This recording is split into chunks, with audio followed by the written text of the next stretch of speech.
All right, peace and love. Peace and love to all the Moors out there. We're going to be going live today. We have the anthropologist, Sister Dana Reynolds. I want to make sure I don't mispronounce the name. Reynolds-Marniche. Please correct me if I'm wrong. And we're also going to have the Sheik Talik L. And this is going to be a very enlightening discussion. I want to ask that everybody likes this and make sure that you share this as well. And we'll be getting started now. First and foremost, though, we always give honors. We give honors to the creator of the universe, Allah. We also give honors to our prophet, Ali, Brother Mark Garvey. In addition, we okay. And once again, we just ask that everybody clicks like and share. You can also find links and more information on the sister Dana Reynolds-Marniche in the description. And there's also a link there for her blog. It's Afro Asiatic's blogspot.com. This sister has taught at several levels in grade school as well as different universities, Glassboro State College, Jersey City State College, College of New Rochelle. She has several works published as well as managed different research materials for television productions, PBS affiliated shows. This sister has been putting in a work for a long time and teaching anthropology as well at the collegiate level. So the information that she's bringing, that she's sharing with us is very much valued. And I think you will really appreciate this broadcast. So we're going to go ahead and get started. Once again, if you're watching this, though, make sure you click that share button. I think the sister may also be multilingual, looking at some of her work, and says that she also did some work as a translator. Maybe we could talk about that for Egyptian Antiquities, the University of Pennsylvania. It's pretty interesting, very interesting, sister. This will be an enlightening discussion, and we're going to go ahead and get started now. I'm going to bring them in right now. I appreciate you both. We have Sheik Talik L, and also Sister Dana Marniche Reynolds. And once again, correct me if I'm mispronouncing your name, please. All right. How's everybody doing? Doing good. All well. All right. They said we could share this too.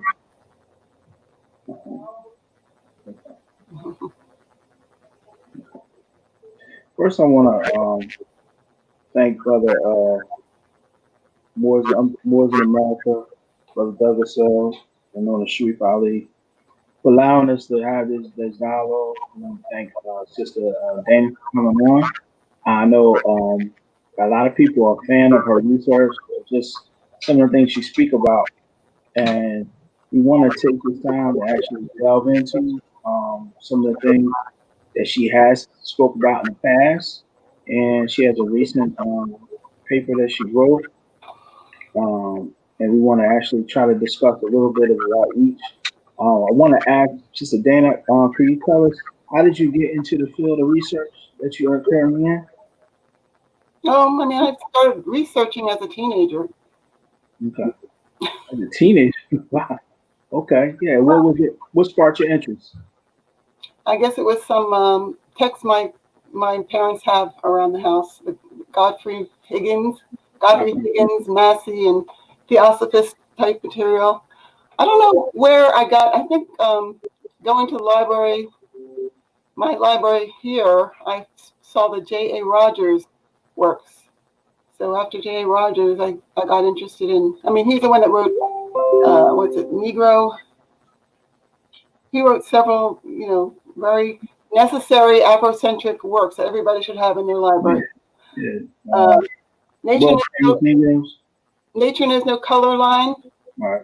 100 Great Negroes or something like that. I don't know. It was very, he was one of those 1960s publishers. I think his wife was German or something, and she has continued or had continued publishing his works. Mm-hmm. But, just a lot of, I think some of his work might have even inspired some of the dreams I had, because I had started dreaming about Moors and stuff even before I got into it. But yeah. So, and then I ran into Dr. Van Sertima's works, and I went to Rutgers, and I was in his classes, and told him I had been studying, the Moors, and we should start. Well, I kind of convinced him to get into a publication on the Moors. Now, I'm not sure if he was already, interested in that, but he had been talking about the Tata as Garamansi in. Yeah. So, but that's how I first got, published with him. That was my first publication. Right. That publication wasn't peer reviewed, but however, he did tell me that it received, he got calls from all over the world. Scholars all over the world started calling him from the article. So, yeah. So, as you get into university or college, especially the really challenging one, you start learning how to research and how research is supposed to go. I went to University of Chicago, Columbia, then went to Eastern for ESL and linguistics. I had some linguistics training there. So, yeah, research is, my research into anthropology and cultural anthropology, sociology, that was related to my undergraduate work and then graduate work in anthropology. Working with Dr. Bruce Williams, who discovered Tasseti, which was the Nubian civilization that he thought had started before Egypt, the Tasseti Pharaohs. And then later on I went to Colombia with working development, African development, and public administration. And then at Eastern, where did I go? Rutgers, it was history, though. Rutgers was history and a lot of African American history. So, yeah. What about Glassboro? You taught at Glassboro State? I taught at Glassboro, yes. Sociology and anthropology. Okay, that was before it became Rowan. That was before which? Before it switched its name to Rowan. I can't really hear the word you said. Last word. Sorry, that was probably before it switched its name to Rowan University. Oh yeah, yes. That's my alma mater. Oh, okay. Yeah, it's a great university now. Yeah, expanded. They got Starbucks now. I might even go there. Yeah. Most people know you about your blog, Afro Asiatic blog spot. How significant, or I can say not significant, but how deep are you involved in that particular topic, in a sense? Because it seems like it's like your main focus. How important, or why did you feel that was important for you to touch on that topic? You know what I'm saying? As being the connection of the Afro Asiatic, from North Africa and that region. Okay, well, it was when I discovered that most of the people from West Africa had come from the Sahara and from further north. Right. And then later on came to understand that these people all had traditions of having come from further east. Berber East. So yeah, but reading certain colonial texts, Bornu Sahara and Sudan, where it talked about all of the, for example, you would see strange things like Arab writings and texts that said they were descendants of Japhet, that all the so-called Negroes were descendants of Japhet, that the Yemen was basically where they came before they entered the Nile Valley and moved westward.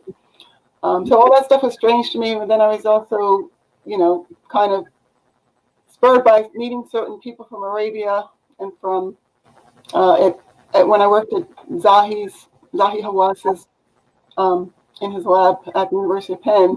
I had met this guy from the Himyarite tribe of Murad, and I had happened to know that was his tribe of Murad was of the Himyarites, because I have a book that I had at Rutgers as an undergrad that told me that the Himyarites are mentioned their tribe of Murad.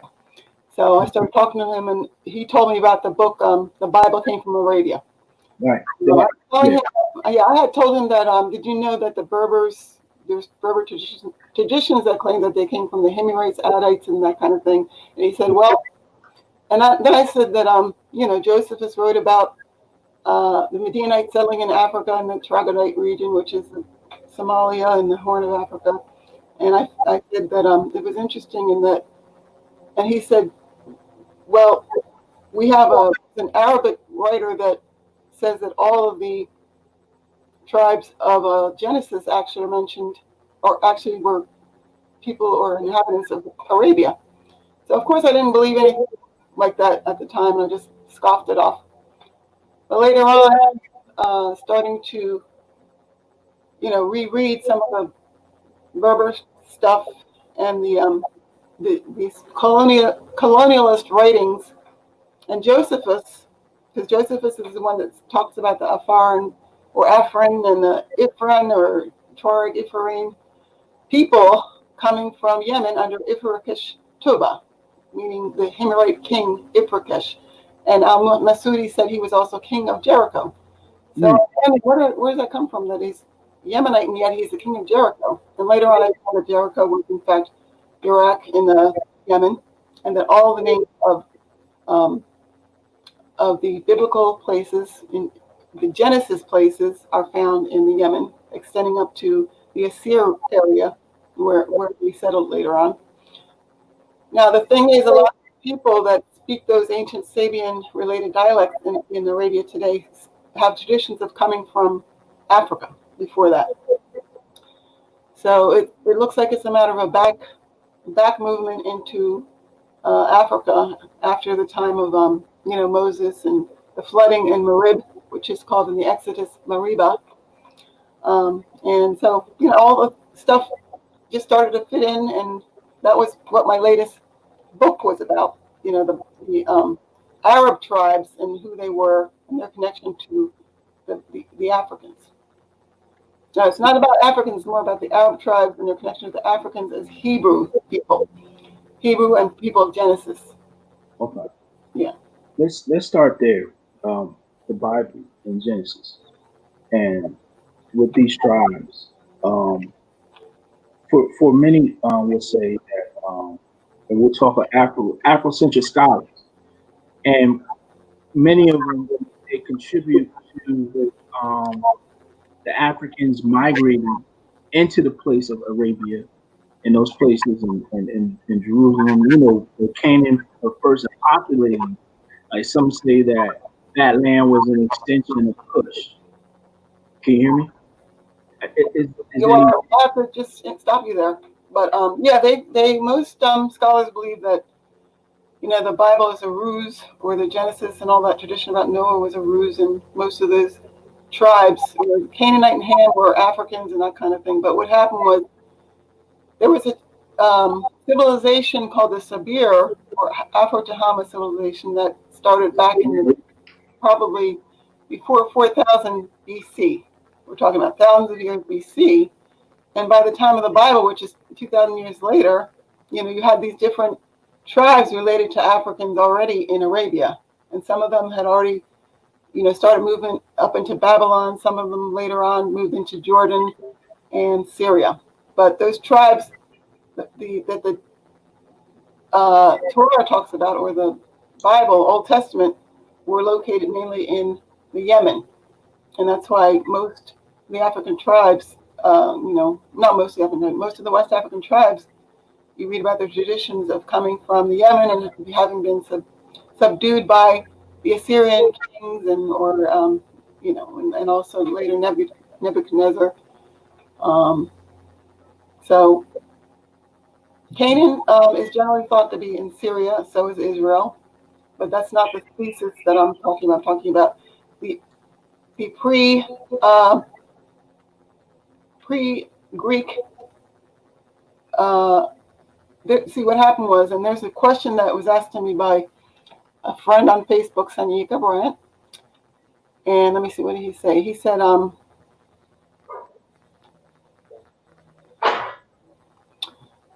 let me see if I can share this. Okay. Share screen. Where'd it go? don't see it anymore. Well, anyway, he said that, in my view, what is the origin of the erroneous idea that the original location of Canaan and all of the tribes of people mentioned in the book Genesis was in the Levant rather than the Yemen? Would you agree with the position of Dr. Ashraf Azat in his book Egypt Knew No Pharaohs or Israelites, also inspired by Dr. Kamal Salibi's work, that the discrepancy originated with the creation of the Greek translation of the Torah, the Septuagint, commissioned by King Ptolemy of Egypt circa 273 BC. Okay. So I'm not really up on the exact time where people started mistranslating these words like Mizraim and Kanana and other biblical terms. For example, they started saying that Urfak-Shad was in Babylonia when there's an Ur-Kazim down in the Yemen. So all these people took their names up to the Yemen and up to Mesopotamia, and also later on in Syria after the 8th century. We find a lot of those names there.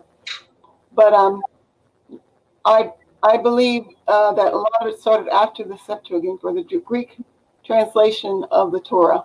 And you also find later on the Muslims, since they borrowed a lot from the Greeks, the early Christians were basically Greeks and Byzantines who had distorted, that whole issue of Ham, Shem, and Japhet being people of different colors. That was not in the original Arabian. That wasn't the original Arabian viewpoint. They didn't never come in contact with those people until much later. So it's actually an anachronistic history of the ancient Yemen and the Israelite or Yasseral and Kanana people in the Yemen. And those people later on became known as by archaeologists as Sabians and Manaeans, who are in the Bible. They're called Mehunim or Minim, the Christian Minim, because the earliest Christians were also of their kind, the Manaeans. So see, and that's very interesting, because you got a lot of groups out here from decades, and a lot of times their explanation for the different races stem back to that story of Noah and his sons. Mm-hmm. And they believe that this one gave birth to this tribe, this one gave this race, this race and that race. So what you're saying is that became distorted at the time of the Byzantine era. That's when it became distorted into the race. Before then, they pretty much were all the same race, and there was no distinction. Are you saying that? All the same peoples, or those peoples down in the southwest of Arabia. Mm-hmm. Okay, and there's the story of how certain of these Khani or Kenite people, otherwise known as Hamathites, were suppressed by the Mizraim or Mizra tribes down there, otherwise known as Amalekites, and all these other. Amalek are actually a people that were mentioned in colonial times in the Hadramaut area. But all these Canaanite people were fighting amongst each other, and some of them were smiths, and some of them were nomads, and some of them were fishermen and that kind of thing. And that's another question that this friend had asked me about the client tribes and the vassal castes of the Israelites. So, for example, you see in Africa now, you see the Tuareg people, right? The Tuareg are divided into the nobles, and then you have the smiths or artisan class, and the vassals who are agriculturalists. But then you also have the slave caste. So in that time,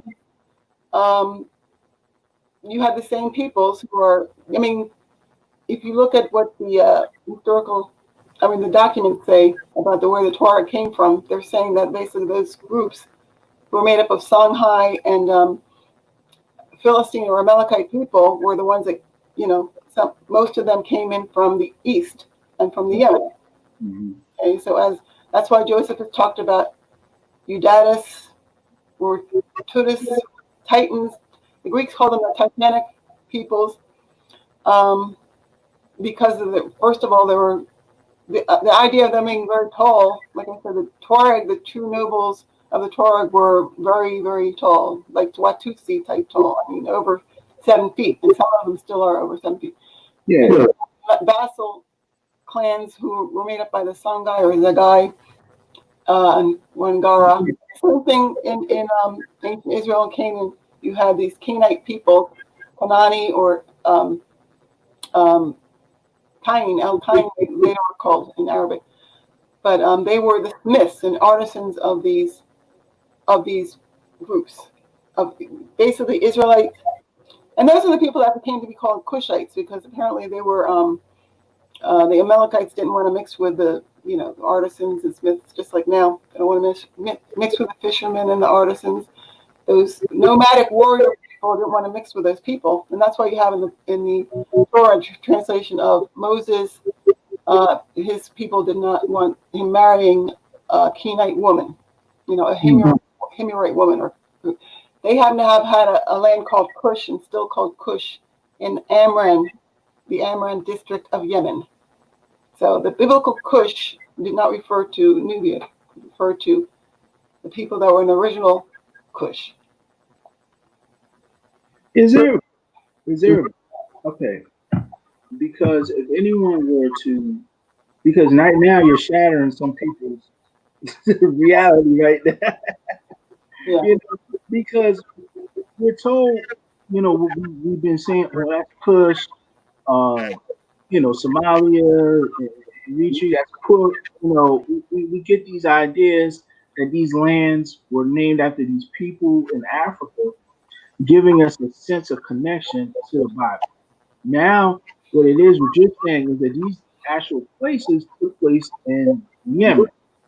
Now, have you found any tablets and artifacts that actually, well, because I know a lot of your, through, word of mouth tradition and so forth, but is there any plates, tablets, written manuscripts, older Bibles, like, even if you go to the Eastern Orthodox, who have a very old compilation of the Bible, would you find some evidence of this, or the name, or you just tracing it by names? No, I'm not tracing by name. I'm talking about there's inscriptions over there that talk about these ancient peoples, okay, as well as the rulers of these peoples, the rulers of the Israelites, which the book that's coming out is going to explain all that and show where they've been found.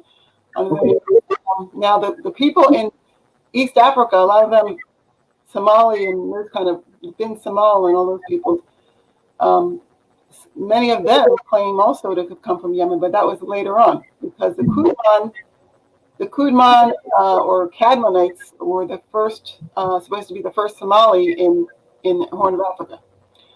The Kudman, they colonized Somalia and Makir, or what do they call them? MECHER or MAKIR, and the Galadi, those are Makir and Gilead of the Bible, children of Manasseh. So that's what I mean by these are anachronistic names of people that once dwelt in Yemen, and after the 5th century BC, the other peoples moved to Yemen, like a lot of the Somalis, a lot of the Afar peoples, or Afrin as they're called. Well, Afar supposedly moved with them during the time of Keturah settled in Africa. And the Tuareg, a lot of them also, they call themselves still Sawar, or the Romans call them Asuriani or Wasuriani. And Josephus said those are the people that had harassed, conquered, and named Assyria. So we're talking about a time when before they moved to Africa, they had also, they were in South Arabia, but they also had colonized Syria and named it. Under the, that's when there were Akkadians and people of that sort. And that's why you have such names as Agadis, or over in Niger, in Africa, you have Agadis, you have Gat, names that you would find. You have Gal, which are also Arabian names. Now, you could say that Either the Africans moved over to Arabia and brought those names, or else vice versa. And all African, and even like I say, Josephus and earlier or early Jewish and Christian writers claim that these people, a lot of these groups of people, the ancestors of the Israelites, called Medianites, had moved into the Horn. Okay, that's why you find all those names in the Horn as well. And you still find the Afro people over in southern Arabia. Okay. As well as the names Isa of the Somalia is still found among the, that's a tribe, Isa and Sabar tribes of the Kara people, Al-Kara, who were related to the Canaanite peoples, or Kenana of that area. Wow. So, I mean, ethnologically, they share a lot of traits. You know, these people that are black in southern Arabia that speak the ancient, it's called Sahadic, but it's closely related to the ancient Sabian and Himyarite dialects. Those are the people who are closely related to, the Africans, and they look like Africans still. Most of them still look like Africans, but they had once moved from that area of Kanana, or Wadi Kanana, or the Tahama, northward into the Hejaz, and then finally into, Babylon and Syria. So, yeah. But, okay, go ahead. I don't know what else. If we speak about people, and you're doing a real good job just explaining it. I know from, like I said, I'm not an anthropologist, Yeah. but I've seen pictures. I do a lot of gazing and browsing and stuff like that. And when I look up certain faces, and in places like the Yemen and everything, I do see a connection as far as phenotype. But it seems like what I would find if I went to the lands of like Ethiopia and so forth, Somalia, Eritrea, it seems a very much a similar, because they have a similar phenotype. Their hair is not as coarse, their nose is a little more thinner and stuff. The leniency of the bodies are similar. A lot of them have that lean structure.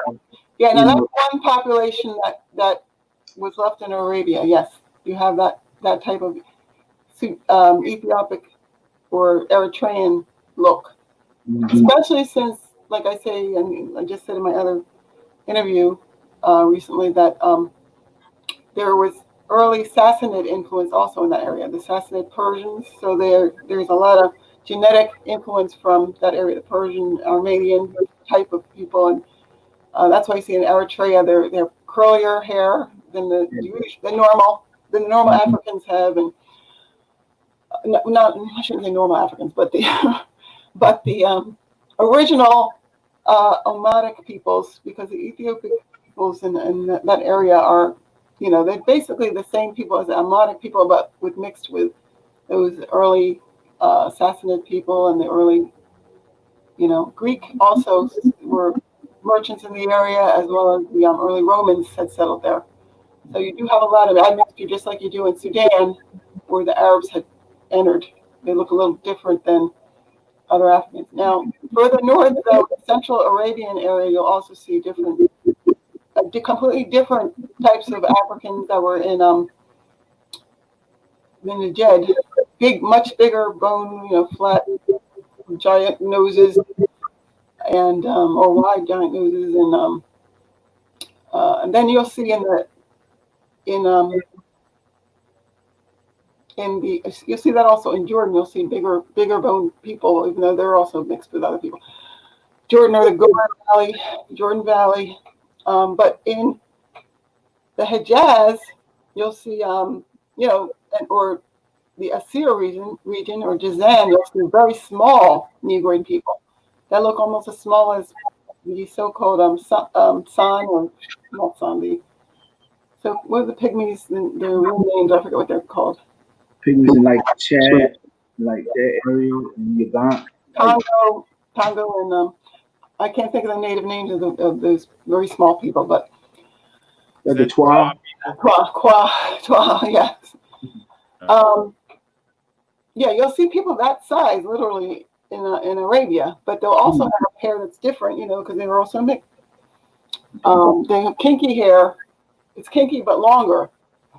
Most of those black people in Arabia mostly have longer kinky hair than other West African people. So there's different types in Arabia, but we're most familiar with the Ethiopic or modern Abyssinian types, from the sculptures and from the ancient, from the present day Horn of Africa and ancient sculptures. A lot of them look mainly Abyssinian type, but there were different populations there. It shows in the skeletal evidence. Now the ones in Hijaz, there were different populations in Hijaz, and some of them in Yathrib and around the area of Khaybar were, like I say, the early Kahanim, or peoples from the Levites, and they're supposed to be extremely, very small. And one of them was named David Harubani, who had visited in medieval Europe. He visited there, and he was described as a small, black as a Negro. I don't know what word they used back then, because they certainly didn't use a Negro. I don't know what they, but that translation is they're saying black, back in this, I guess, before the 16th century, because he claimed to be the ruler or prince of the tribes of Gad, Reuben, and Manasseh, and those tribes were in fact in that area. Reuben and Manasseh. Okay, that's considered. They're called in Arabic. They're called Mansur, and also Manasseh. Okay, that's what their translation. Reuben and Manasseh's translation in Arabic is Mansir and Manasseh or Mansir and Mansur. and Mansur. I think Mansur is the plural. I forget which way it went. Okay. That's interesting. So when we speak of, even in the Quran, and we speak of Muhammad's lineage, peace be upon him, that he is connected from the Quraish tribe. Now the Quraysh tribe, they come into play as far as their connection. I believe they have a connection to the Sabians. I believe, correct me if I'm wrong. Well, all of these people came from the south, from Yemen, where the archaeologists later called those people Sabians. Saba, all those people were considered. Their rulers became the so-called prophets of the Bible, or so-called the rulers of the Bible, like Hadad and all those people, Shamar or Shama. Okay. All those ancient Sabian rulers are the people like Mad, Median, and Madan. Those were the peoples, because the peoples that were descended from those people that followed them, or their families, became known as those tribes or clans. So, for example, you have the Ashair and the Jada in the Yemen that came up to Hijaz as well, and those are the Gad and Ashur, the tribes of Israel of the Bible.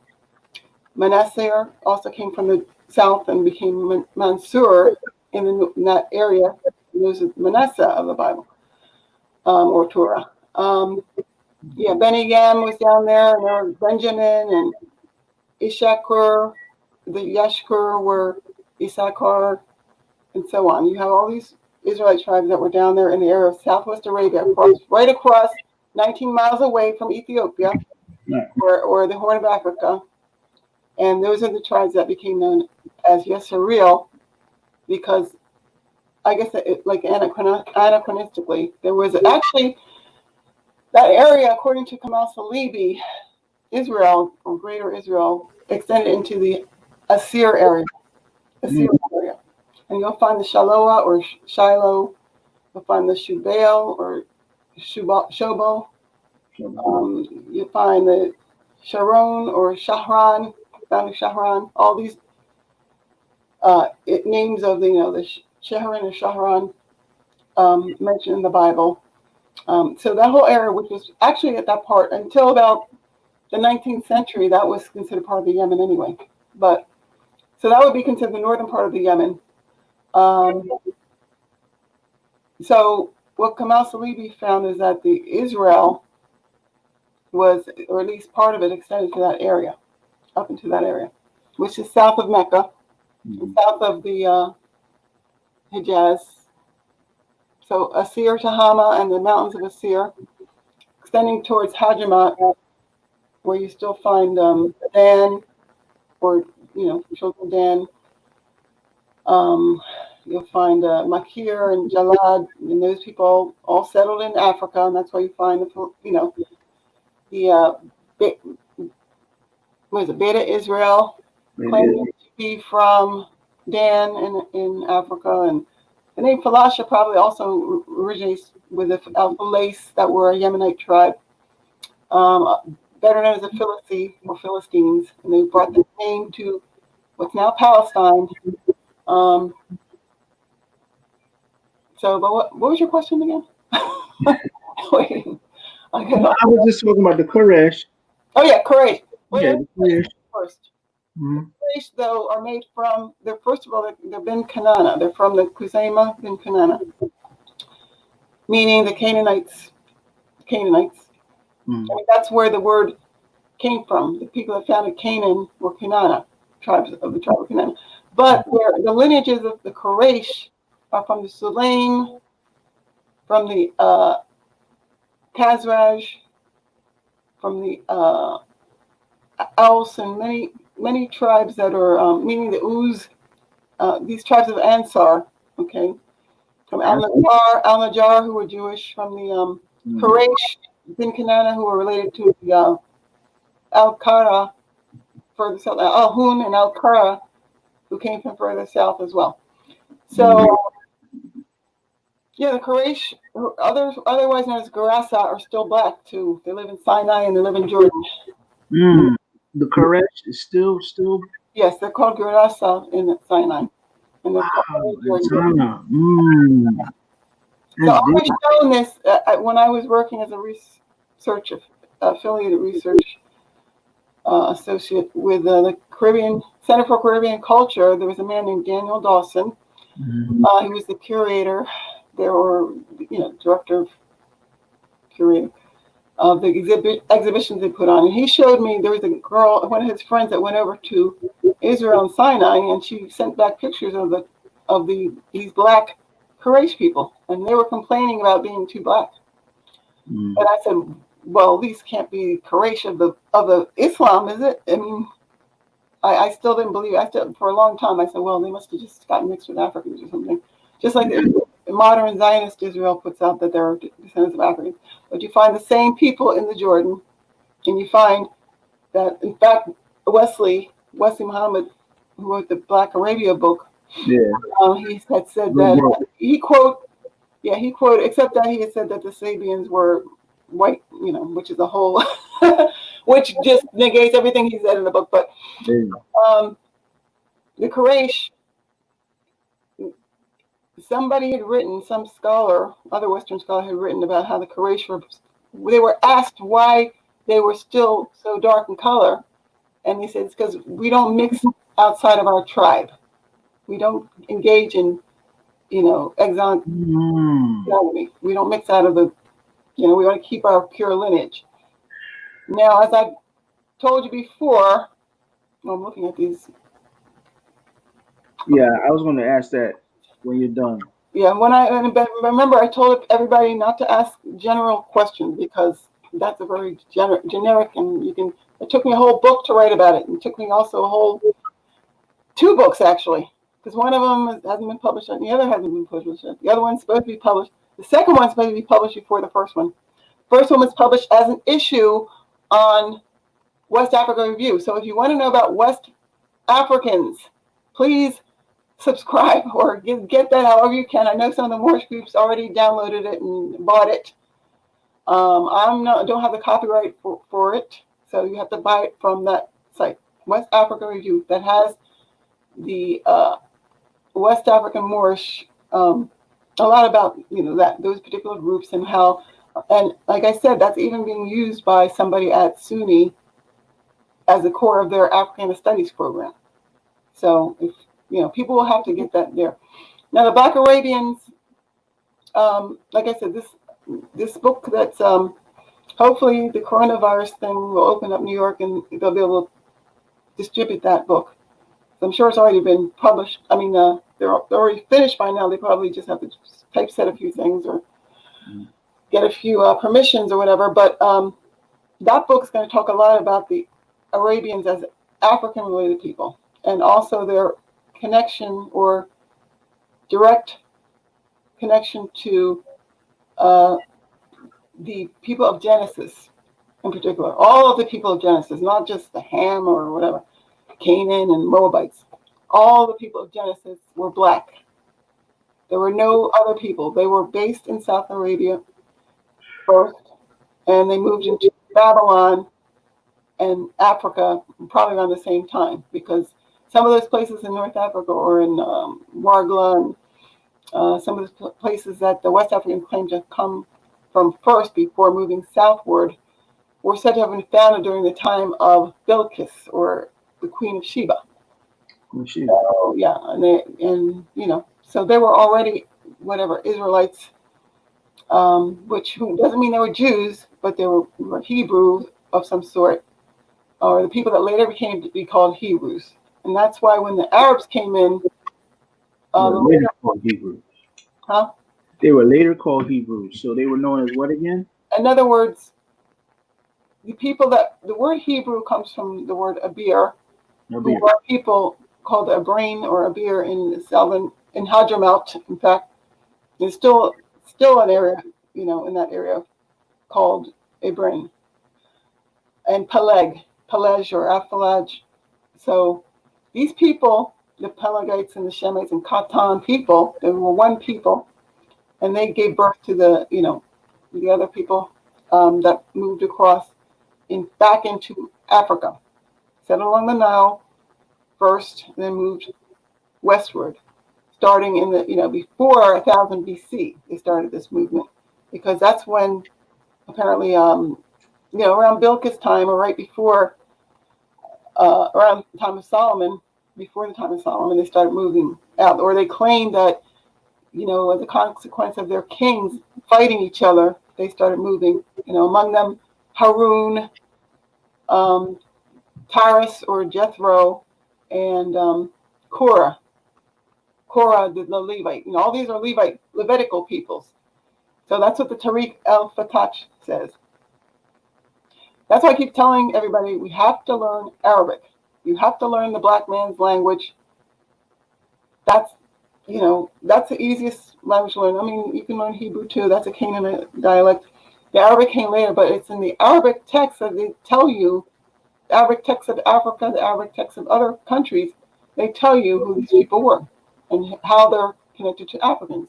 It's the Arabic texts that tell you that Japhet descendants, along with Artet, who is a biblical Atet, Atet, or Artet, moved across the Sudan and became the West Africans, or as some translator put it, all the tribes of Negroes. So I don't know if they're talking about, they use the word Zanj or Gnawa or, what, Janawa. That's why we have to learn those dialects to see what words were used. Because the word Sudan, for example, did not originally mean the black people. It was a tribe of people. Just like Kanana didn't mean black people, it was a tribe of people. Now the word didn't mean black people, it meant black. The black cultivated land. Hagar meant was also all the ham. See, the word ham has to do with land or the fermented land. Let's see, the Hamran or Hamar. You find that in even Persian texts. That's how you get the descriptions of ham has to do with the vineyard and the taking care of the fermented earth. Mm. So ham has to do with the fermented earth, and what else? Mitzrayim also had to do with not the two lands, but some kind of Misra or Missouri had to do with land. Canaan had to do with the low land. Canaan. So these had to do with earth and metals. And then you had Shem. Then you had Japhet, which had to do with, well, that even, most of the Japhetites in the Greek tradition or the European tradition are just the people, the African or Afro Asiatic people that settled in Mediterranean and Aegean, and they became known as Japhet. Those are the earliest people that, before the other people moved into their areas, they were the Japhetites or Javan people. That's why even in India you have Black Javana or Black Javana, because Javana. moved into, yeah, you have Black Javana, you have Jels Pizza or Japhet over there in their traditions too. You have all of those people were called Black in those, if you look at them. Yeah. Even in India, wow. Yeah, India, because India, they migrated up, but well, India is the same latitude. They just right. migrated to Persia first and then down into India. Those were the people of Musa, Meluha, or Meluha, Amalekites. Amalekites. All the same people, yeah. Okay. Because the Persians are usually depicted, you know, as the ones that changed the phenotype when they came in to the area. Yeah, but that's incorrect. The people that came in took the name, like Herodotus or one of those people said, of, first of all, the Aryans, and then there was Scytho-Hamavarga, meaning the Scythians that used the fermented, like I told you, Hamar meaning the fermented plants or whatever, fermented land. Soma or Homa in those dialects refers to the fermented drink that they drink from the plants. Fermented drink, okay. So, and Ham too, fermented, and you know how it says Noah's son Ham got drunk? Yes. That's what they're talking about. Okay. Oh. Yeah. So a lot of that stuff is decoded. But see, we don't know what we're looking for when we read it because it's presented to us like a story with a moral or spiritual connection. So we're not even looking historically. So this is why a lot of us who become, I guess, aware of history and our heritage, we totally dismiss the Bible.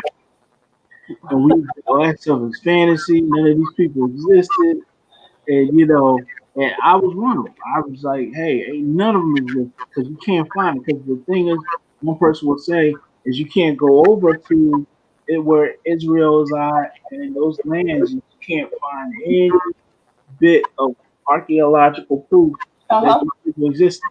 Right. You know, but this is very good information. You're saying, you know, these people did, but they're just not in the area which, yeah, you know, biblical scholarship is telling you. Right. No, well, for example, they even found that the word Bethlehem came from the Beit Lahim or Lahim tribe of the Azd, who were not in that area till after the time of Christ. Wow. So that town was founded under the name Beit Lahim or Bethlehem after the time of Christ. So Christ was not born in Bethlehem, that's for sure. Yeah. A lot of those names came in with either the early Christians or the early Nabateans, or after that, even with the Muslim tribes after the 5th century, 6th century, into Palestine and Syria. That's right. But, a lot of people don't realize that there are a lot of modern Israeli scholars that say, no, these people did not exist in the way they talk about in the Bible. They believe, they can't find themselves. They can't find the Jericho that they were talking about because the Jericho that's there now is not the right date. It's much, much earlier than they were talking about in the Bible. Oh. So, yeah, a lot of the dates are off. That's why they say that those people did not exist, too. They also say that. Yeah. I think that, some of them also think that. Yeah, but what some people have been saying, even before Kamal Salehi wrote the Bible, came from Arabia, there were people that said, well, These people, however, are found, or these places, however, are found in southern Yemen and in the Asir area. Kamal Salibi said the Asir area, but actually a lot of them came from the Yemen to the Asir area. Now, I am one who not only found place names, but mainly the names of the tribes. If you look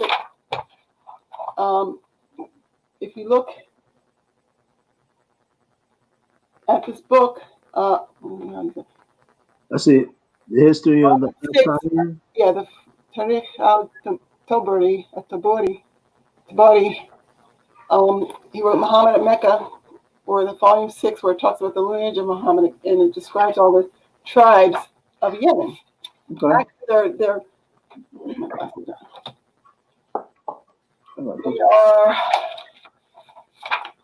He's mentioning the Genesis book. However, what happened is I had started noticing, in this book I just happened to got divorced from my ex and moved down and started working at this book company, and they allowed us to pick up books, and so I picked up this book. This was about, when I come down, about 20 years ago.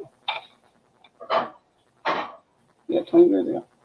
And so after it mentions, Nizar and Ma'ad and Adnan and all those other people that were supposed to be ancestral to Muhammad, it starts mentioning the different traditions of where Nizar and Adnan came from. So, for example, it says Nabi bin Aus, he is Thalaba, because the Thalaba people were from Nabi bin Aus, and they moved into Hijaz, and they became the Aus, were the Khazraj, right?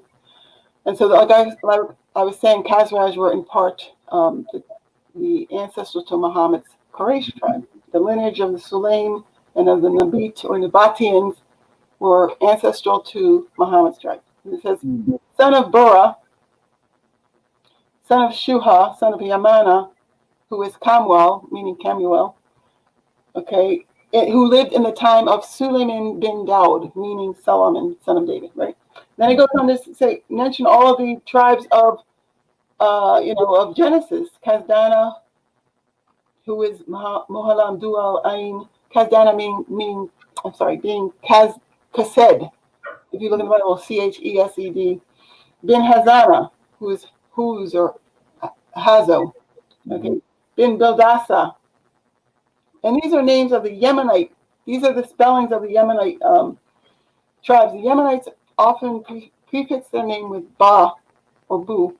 Ba. So, for example, Ithran in the Bible, Ithran is Badaran. Okay, Bidaran or Badaran.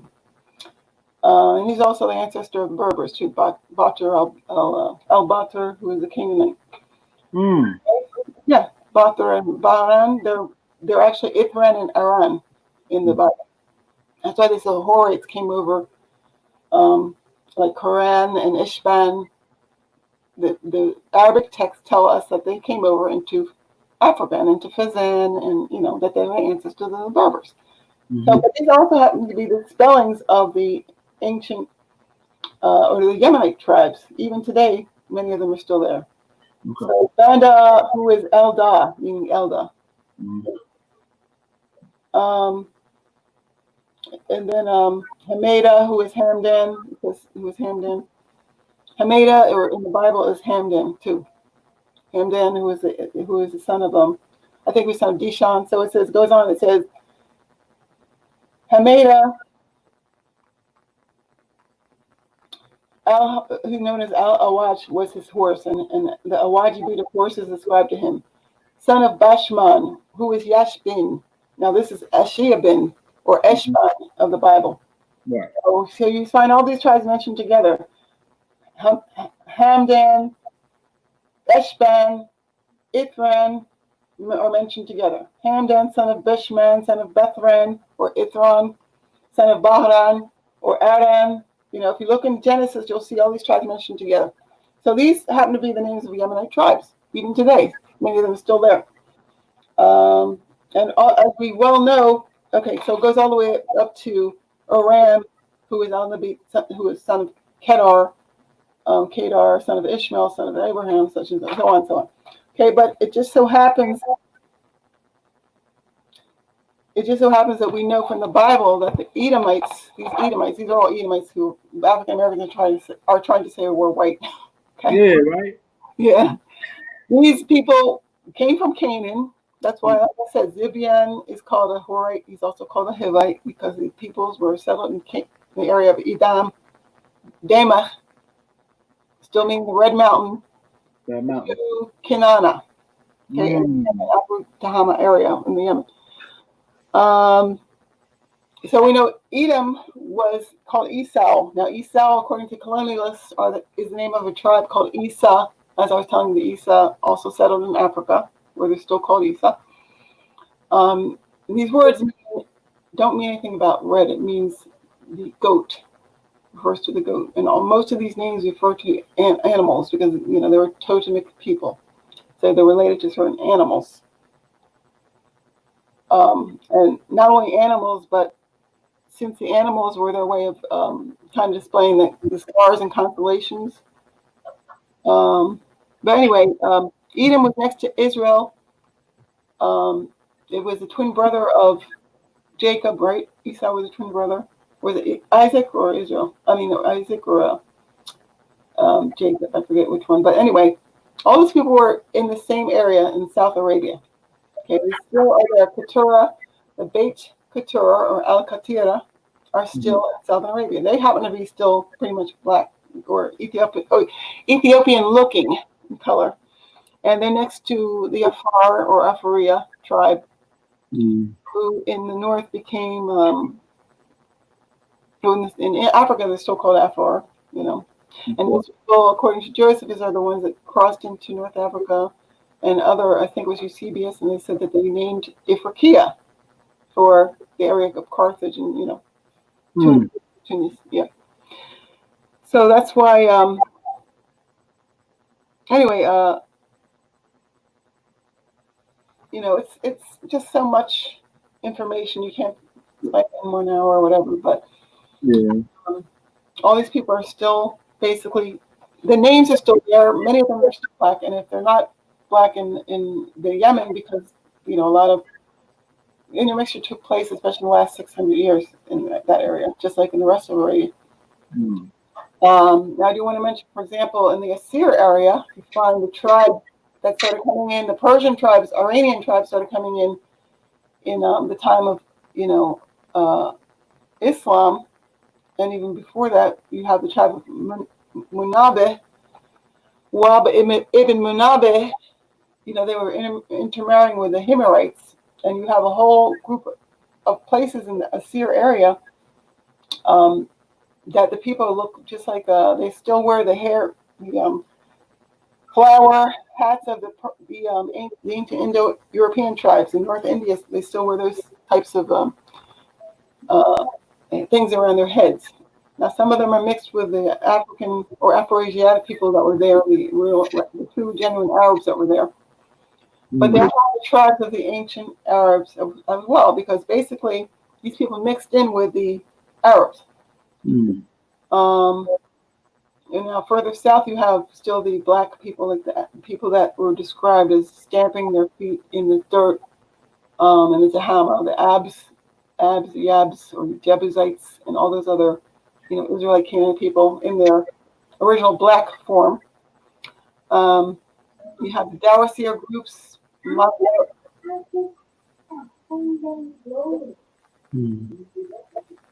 Well, I'm here.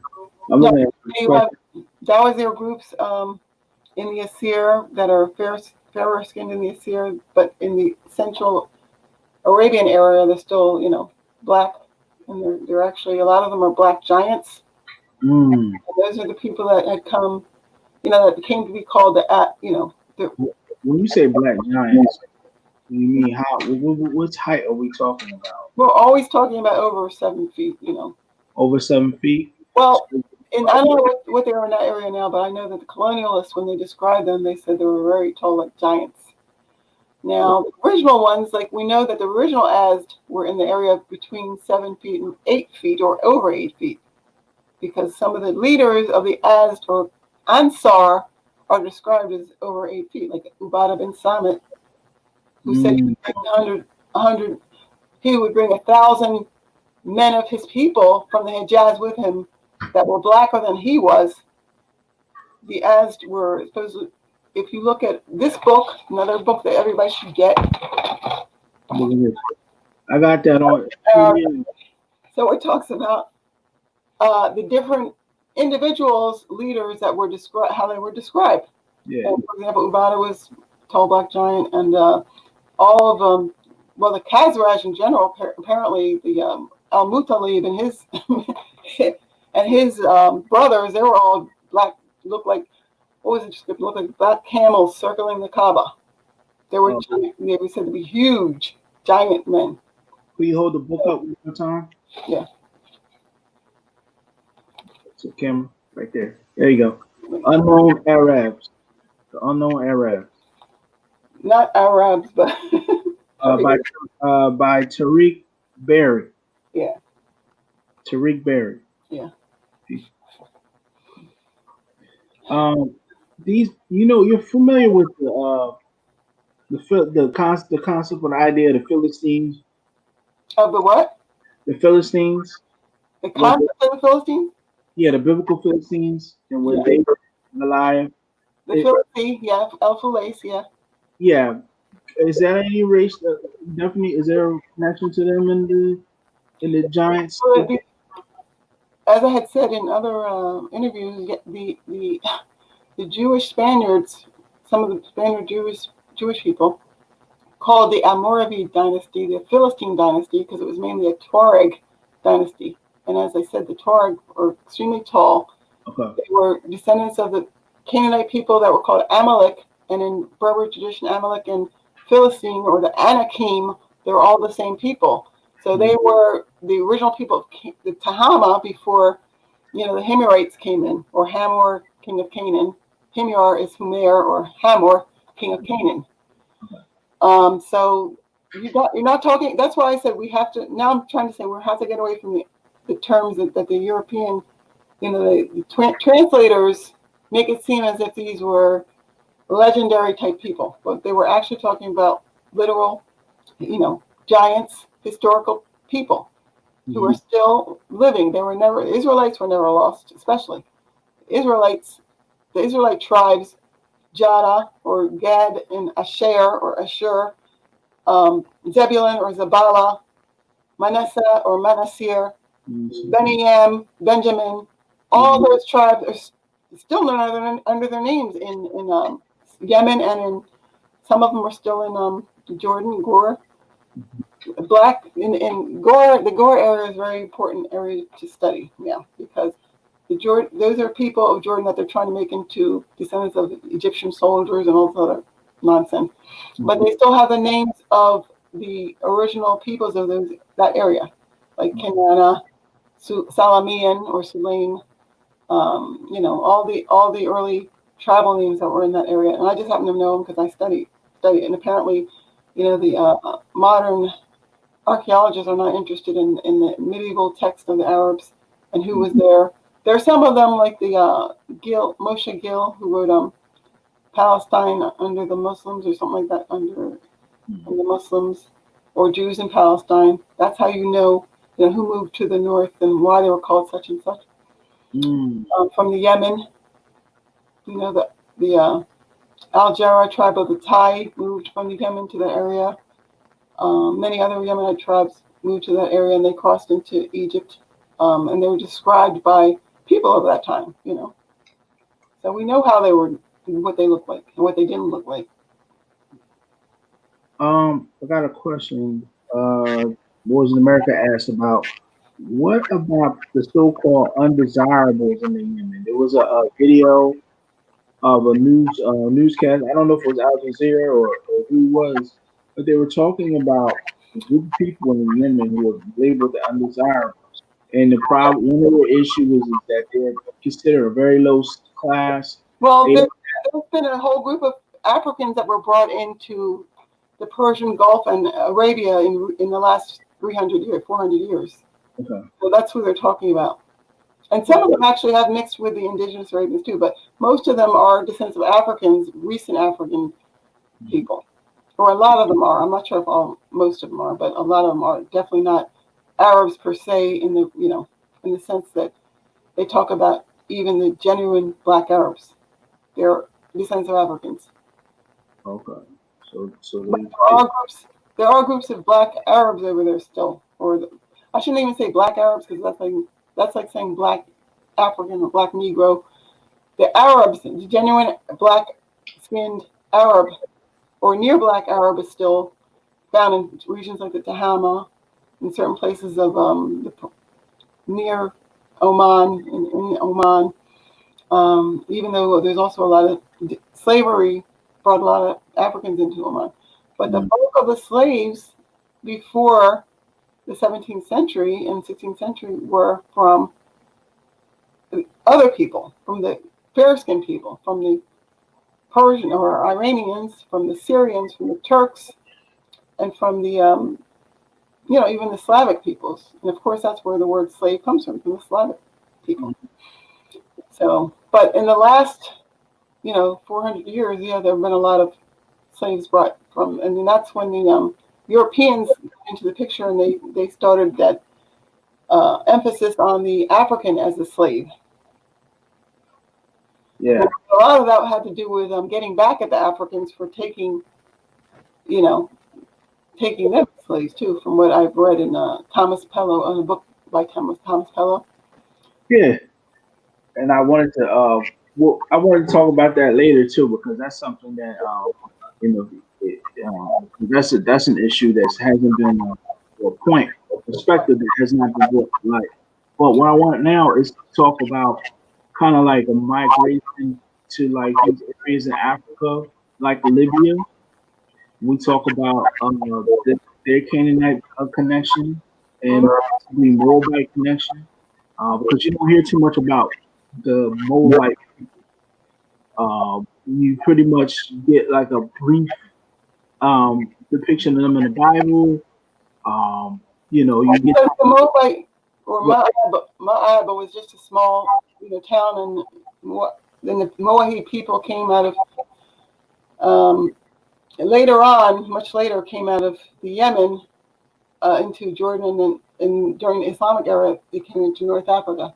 Okay. And that's where you get that. But Moab and Ammon were Aztec people, meaning the descendants of the people who had followed an Amr Musakia from Mariba of the Bible, Exodus,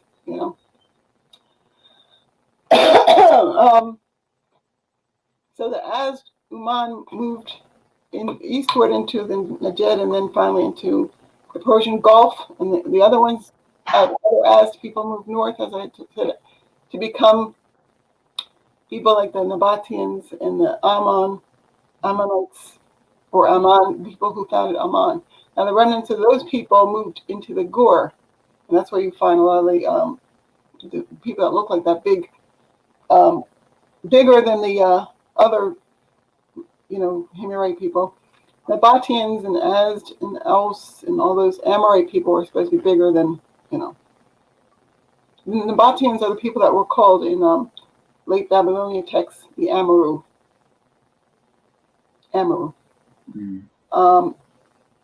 So, and in medieval texts, they're descendants of Thalaba of the Aztec. That's why I was reading you from Tabari's book.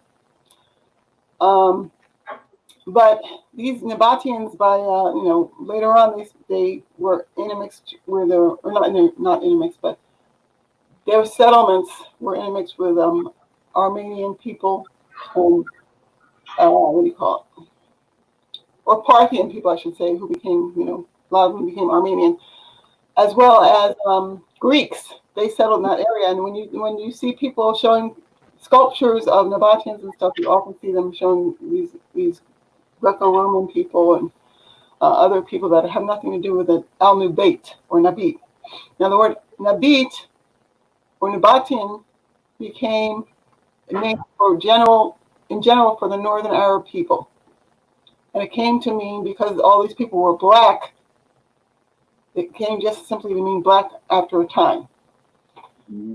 But you do see in certain early texts, they said that the Nabatean people once ruled Babylon, and they came in after or under Nimrod, or Numair ibn Qasi, who is an Arab tribe in Central Arabia up until the medieval or colonial period. Numair ibn Qasi, Nimrod son of Cush, or Nimrod son of Arphaxad, as he's sometimes called. Right. So apparently this tribe settled there in very early times, and as well as the Azd tribes that moved from, or Central Arabians actually are considered, I think they're considered, well, some of them are considered Ishmaelites, the Mudar. Mm.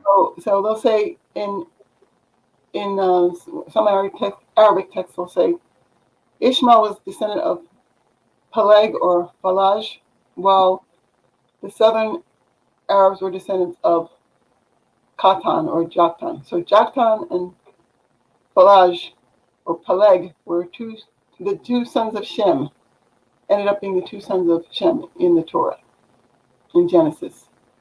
And Shem, of course, is really refers to the sun god that was worshipped down there, Shamsu. Or Ham or Haman. You have also Kamash or Humesa, the name Humesa. There's a tribe down there, and there's Moabites worshipped Kamash or Humesa. Yeah, so those are originally Yemenite peoples or Afro Asiatic peoples that came from southern Arabia and moved northward into places like the Hijaz and Jordan, Amman. And according to Philip Hitti, who was a Lebanese, I think, writer of last century, late last century, wrote that the Hawatay people were direct descendants of the ancient Nabateans, correctly, because some of their tribes are still have the names of the ancient clan names of these inscriptions of the Nabateans. So I'm not just talking about ethnohistory in terms of names and stuff. I shouldn't, I should reiterate that these names are from inscriptions. They're not just, I'm not getting them out of medieval text. Nabatean is the name of the inscriptions, and they're tribal names like Mashek or Mash of the Bible, Meshek of the Bible. Those are names that are there in the inscriptions. Because the Nabateans were sons of Aram and Mash, according to Arabian inscriptions. And Aram refers to an area or a towns in Yemen. The Arameans were originally Yemenite people, as people that moved to the north and gave their names to those tribes, or they brought their names with them, really. And then later on, other people moved in and, started calling themselves Arameans, or they wrote in Aramean, they wrote in, the Aramean, because earlier the Canaanites were still Canaanites. Okay. Yeah, Canaanite and Hebrew. Those languages weren't adopted by the people until like medieval times. Okay. So those names, the names weren't adopted until medieval times. So no, I said the dialect. Dialect. Actually, I meant the dialects were not adopted, like the Hebrew, which is a Canaanite dialect. That was not adopted by the Europeans until very late. It was basically a dead language in Europe, Yeah, so it was mainly Arabian, and that's why Benjamin of Tudela, Spain, had mentioned that most Hebrews lived in South Arabia. Right. Okay, most Hebrews live in South Arabia. Yeah. Who Solomon 144 is asking, are Moors Canaanites or Moabites? I guess he's asking for the Moorish connection between Canaanites and Moabites. So again, this is why we have to stop talking in terms of European translators of the Bible. Canaana were a tribe of Yemen. The Moab were a tribe of Yemen. There weren't generic names of peoples originally. So Canaan became the name of all these peoples that settled in Canaan. Many, many, many, many peoples, including many Edomites. The Israelites were settled in Canaan. So Canaan became known for the Hameda people or Hamathites, Mhm. the Gibeon or Gabaon people, Mhm. or now called also El Jaban. Who else were Canaanites? The Hivites or El Huwait, who were part of the Hawatite people. I don't know who other Hittite. And those people also related to like I said, the Mizraim, who are people of the Najran, who moved into the Najran area. The Mizraim were not ancient people of the Nile until they made it. I think they conquered it as Hyksos people. Okay. But the name was not of the Kemet was not Mizraim until much later. It wasn't founded as Mizraim or anything like that. And even when Manetho talks about those people like Busiris as Manetho? Mm. as early Egyptians. Manetho was a Greek that made all these dynasties. Some of the names that he names are not even African. They were like early, like Ashmun. Those are early Yemenite king names. Wow. That's another thing that you're going to find out later on. I'm not going to try to go into it now, but the chronology of the Near East is so messed up that they don't even know where they haven't been able to figure out the Israelites, because a lot of those people were earlier than some of the so-called Egyptian dynasties or the Kemetic dynasties, and they moved into those areas. Like the sons of Horus probably moved from the Punt that was in Arabia, or Bont as it was called, and they moved back across into Africa and up the Nile from the sons of Haru or Haru, and founded the Egyptian civilization. So it depends on the chronology, if the alternative chronologists are right or not. Alternative chronologists say that like Velikovsky was saying, it was several centuries much later than they're saying. Some people are saying that Minos was Menes, and that those people were much later. Like Minos, according to Greek writers, was a Manaean, or got his name from the Manaeans. Man, The Manaeans didn't get into the Mediterranean until much later. So I don't know how right they were about that, but I do know that the Radaman tribe, that name sounds awfully familiar to the Greeks. They called the son of Minos was Radamanthus. Montes, yeah. Radaman tribe among the Morad people, who were the Manaeans. Yeah. So I don't know. Something got messed up completely in terms of that chronology thing. Mm. So right now, people are not going to might not believe a lot, in terms of the Manaeans being the founders of Minoan civilization and all that stuff, which is what the Greeks said. The Greeks said the Nabateans were the Phoenicians. Nabateans were the Phoenicians, so they moved up. When the Phoenicians got there is when the Nabateans got up there. And they're trying to say that Canaan was there, 3,000 years BC or something like that. That's BS. Impossible. Mm. So they better, until they get their act together, they're not going to find a lot of these places. In fact, they did find early, like I said, I had a secret about what they have found, which I cannot release now because the discoverer, or who it was given to, doesn't even know that I know about it. That's cool. I can't tell, but you're going to be hearing in the next couple of years something that puts a lot of this stuff that biblical archaeologists have been saying to rest. Okay. Yeah, in terms of the origins of the Torah. Okay. But I'm just explaining to you why that's coming out now. All this, what I'm talking about, is an explanation of what you're going to be finding out about the origination of the Torah. Yeah. When we speak of, we speak of because I know in some of your recent blogs you were talking about Libya And you did say about the I guess the ethno distinction. How at what time did the because the Egyptians had that one glyph where it shows the different ethnicities that were in the region, and they show the Libyans as a very lighter shade. Oh yeah, yeah, yeah.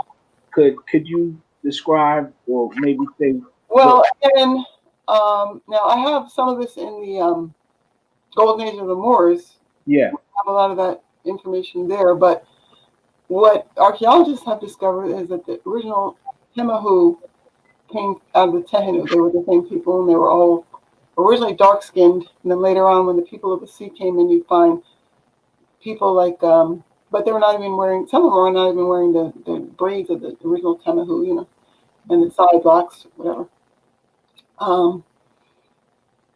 Now that people of the sea apparently was, after 1000 BC. But we're talking about, before that, long before these people of the sea, the European people came down from into, actually, the time they were coming into Egypt, they were also coming into the southern Mediterranean lands in general, mm, and into Palestine. So these people just, those are the people that moved into those areas and mixed later on with those in that area of Syria, But yeah, so when I talk about Libyans, see the early writers refer to those people as Scythians and Greeks. Those were the early Greeks. right. We're not, those weren't even the Proto-Greeks, but the early Greeks, the Hellenic Greeks that came in after the Proto-Greeks, who were the Carians and Minoans, and the Greeks themselves said the Carians were the Garamantes, and the Minoans were related to the Manaeans, the South Arabian people. Now, the present-day people that were along the coast of Libya are still called Kara. There's still Kara people there. And that probably is related to Carian.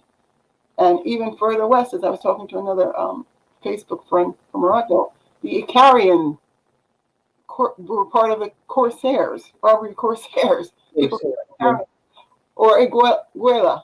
They were called Guela. I don't know if that word is related to the Carian further east in the Mediterranean or not. But all I do know is that, the Carians were not considered to be a white people. Eurobetes, the Carian is described as a dark brown person. And even in their, who was that? Eurobetes, was it I don't know if it's Iliad or Odyssey, or when they're talking about the Argives and all those pre-Hellenic peoples, they're talking about the Afro-Semitic or African. I think it's speaking of the Iliad. Well, that one, but I don't know when they're talking about the Danaans, and all the Eurobates, the Carian, and all that. I forget what book that's from, what ancient book that's from, or what ancient author wrote about it. But he's called the brown-skinned Carian. Mm. Now, the people that Josephus refers to as Ketim, the descendants of Ketim, the Amalekite, that occupy the Aegean coast in the Mediterranean, that's another people that get confused with European people. Ketim were Phoenician people, the same people that colonized the coast of North Africa. Okay. And became Moors. Yes. So the Tuaregs still call themselves Kitam, Makitam, Imakitan, and there were people called Kitama or Muktunia Manus, Adir Makida in Libya, who are ancestral to the Tuareg, some of the Tuareg people. Tuareg who came from the east, who claimed to come from Sawar, the Adite, the Assyrian people. The original Assur, or Yasur. Not Yasir, but Yasur. There's a Phoenician god, Surah. And I forgot to mention that you do find Tyre and Sidon in its, inscriptions in South Arabia. Okay. That's where the original Phoenicians that Herodotus referred to came from, that area. Okay. So the original Phoenicians came from that area. Yeah, from the Eritrean Sea and moved into Africa, and they moved from Africa. They probably, or in, I don't know if it was from Africa or Sinai or wherever they moved into. Even further north, the Keftu moved further north and became and founded Kafturim or Cappadocia. So you find black Syrians in Cappadocia, and you find the white Syrians, according to the Greeks. In the Taurus Mountains, you find black Syrians. And still today, you find in around the Dead Sea, the black, like I say, the Dead Sea people, the black people of the Gore, under the name Salamian, and the Tacitus speaks of Solomon people, right? Tacitus and Josephus, and they claim that, that people could not figure out where they came from. They said, oh, they must be the Assyrians, they must be the Jews, they must be the Ethiopians. So we know what they look like right from there. And they also said that these people were thought to be the people that founded Jerusalem, or Jerusalem. And as I was saying on the last interview, there are several Jerusalems or Darsalems in Southern Arabia and Central Arabia. Yeah. Because those people, the Salame people, were part of the Azd movement north. And as they moved north, and I guess some of the tribes married into the Jurham tribe, or a princess of the Jurham tribe or something, and then they started calling them Ishmaelites. Ismail. Right. Now, archaeologically, they're called Sumu'il, and they were in northern Arabia with the Kedar. These were real people in the inscriptions, Kedarites, and that's what you have in the Torah. You have Ishmaelites named Kedar and Nebaot or Nebatim, and you have the Hadar, and you have other tribes, but these are historical people and that are in inscriptions. The Sumu'il. And this Sumu'il is probably the same name as, or a related name to Samal, Ben Samal in the south. So it's a shame, that a lot of, well, it's not really a shame because now the information is coming back out, but it's a shame that they had to distort this because there's going to be a lot of unhappy people. Like you say, somebody said, I'm going to ruffle a lot of feathers. I'm a feather ruffler.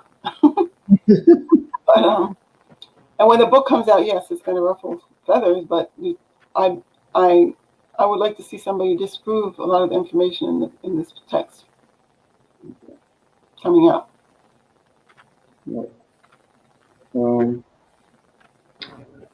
And we could just I'm thinking of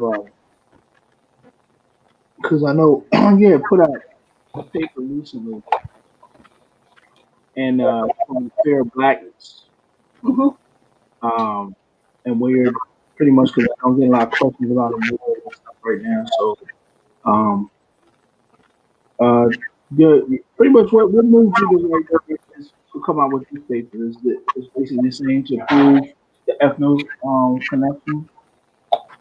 Well, this paper was kind of like a adjunct to the Golden Age of the Moor paper, because I started finding out a lot more and exactly where each tribe came from and how they were related to the Moors.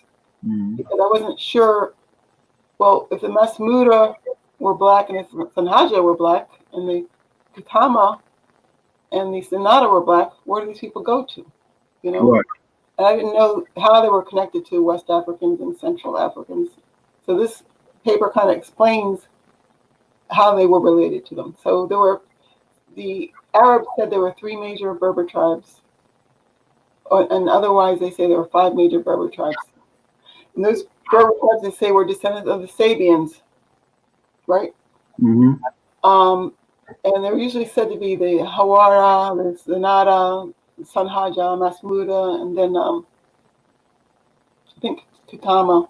But anyway, and sometimes those 5 are made into 3 major tribes. So anyway, Ibn Butlan, I saw that he said, that the Berber women being brought over from North Africa were black-skinned.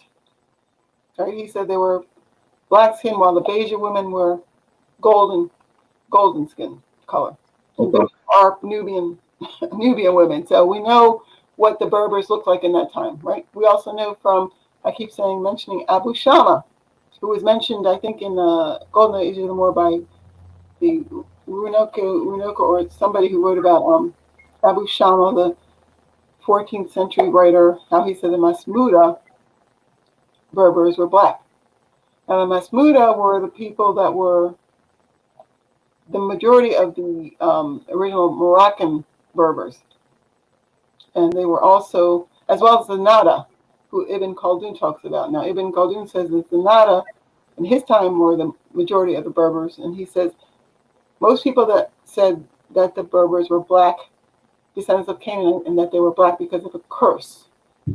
Mm-hmm. Now, he's not the only one that said the Berbers were black. Almost every text, well, in fact, every text mentions Berbers in before the 15th century, or before the 16th century, because Ibn Khaldun was about the 14th or 15th century. Mm-hmm. Every single text says that the Copts and the Berbers came from black people, or were from Ham, or were from Canaan. Okay, and they also say that they were black when they are described. So al-Damashqi, who was from Syria, he also said the Nabateans and the Berbers and the Copts were blacks, and he even had a chapter why these descendants of Ham were black, and he starts mentioning these people. So what do you think about that? Is that just an Afrocentric stuff?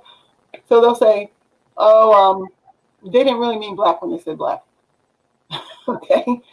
As if we're talking about European people who sometimes they call the Turks black and stuff like that, right?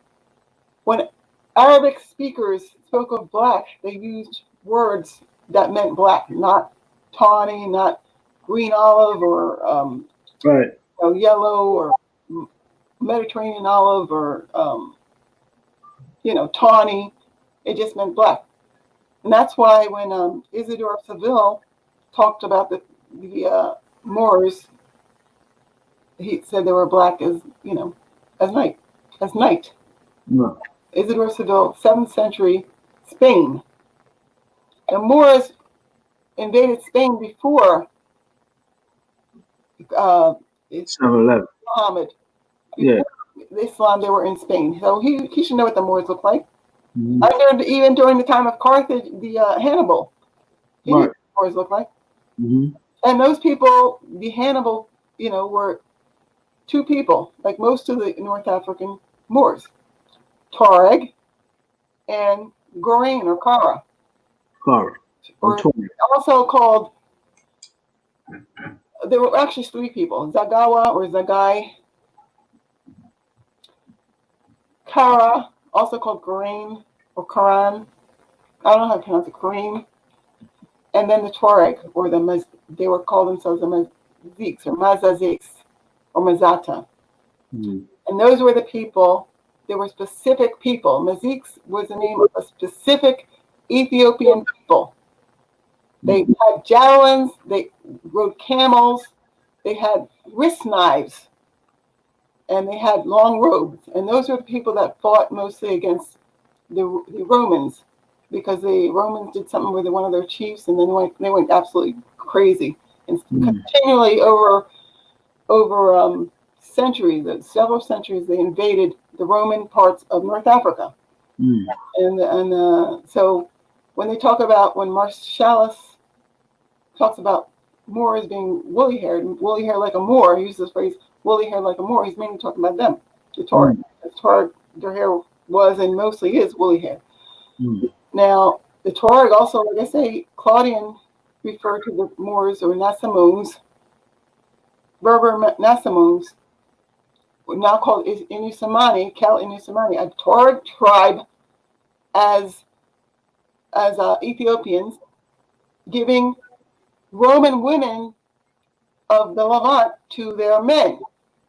That's what Gildo the Moor, or the Aguilid, the ruler of the Moors, was doing.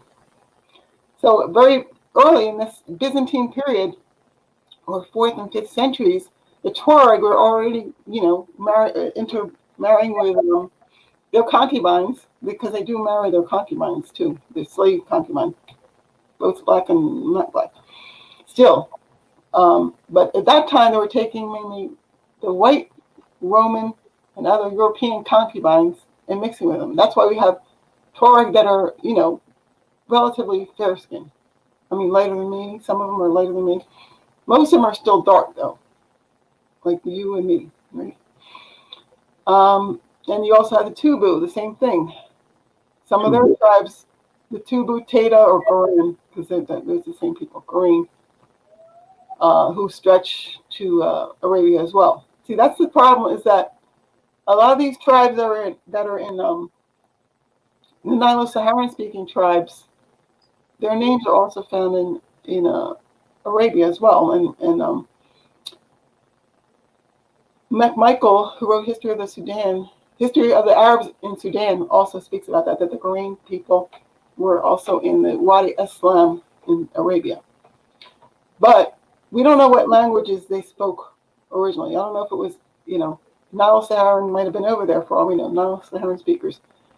But that's what I'm saying. These groups have always occupied that North African area extending to Arabia, and including the East African area extending across the Beja, claiming, like the Hadar Beja or Hadara Beja, claim to have come from the Hadaram of Saba, otherwise called Haduram in the Bible. It's pronounced Haduram or written Haduram.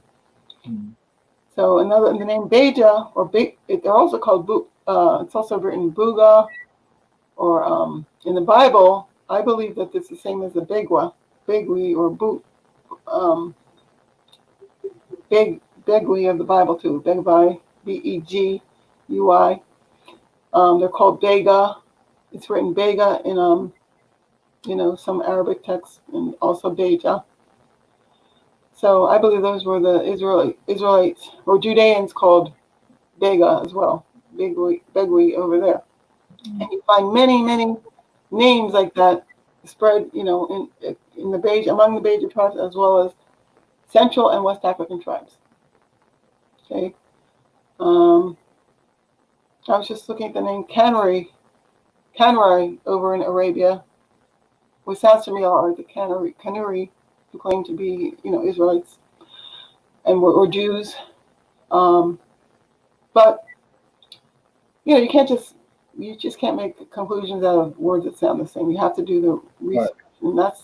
And I've basically done a lot of research to show that these people actually lived on both sides of the Red Sea, especially the early Moors.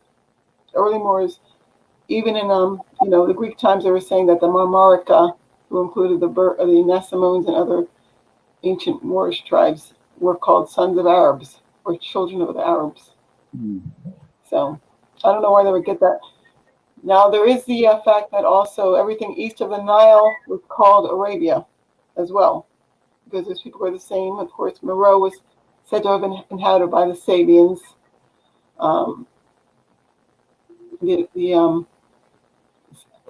Astaboris, part of the Blue Nile, supposedly came from Sabta, was related to the Sabteca and Sabta people.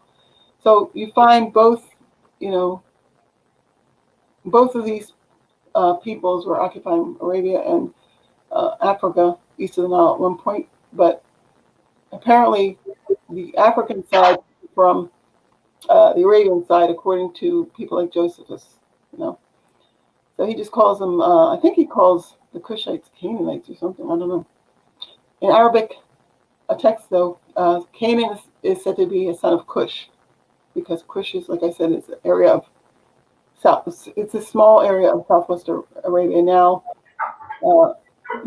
Actually, northern Yemen, called Amran.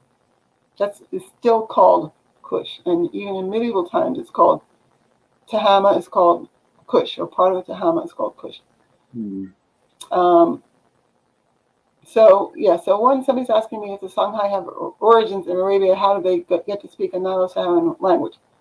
As I said, we don't know what they were speaking 2,000 years ago, because the languages weren't all written down. Arabic is relatively new language. We know there was the Musnad script of the Sabian and Afro Asiatic dialects, the people that moved into the Chadic area could have adopted Nilo-Saharan dialects. So we don't know that. We know, although we do know that the Nilo-Saharans later, when they moved to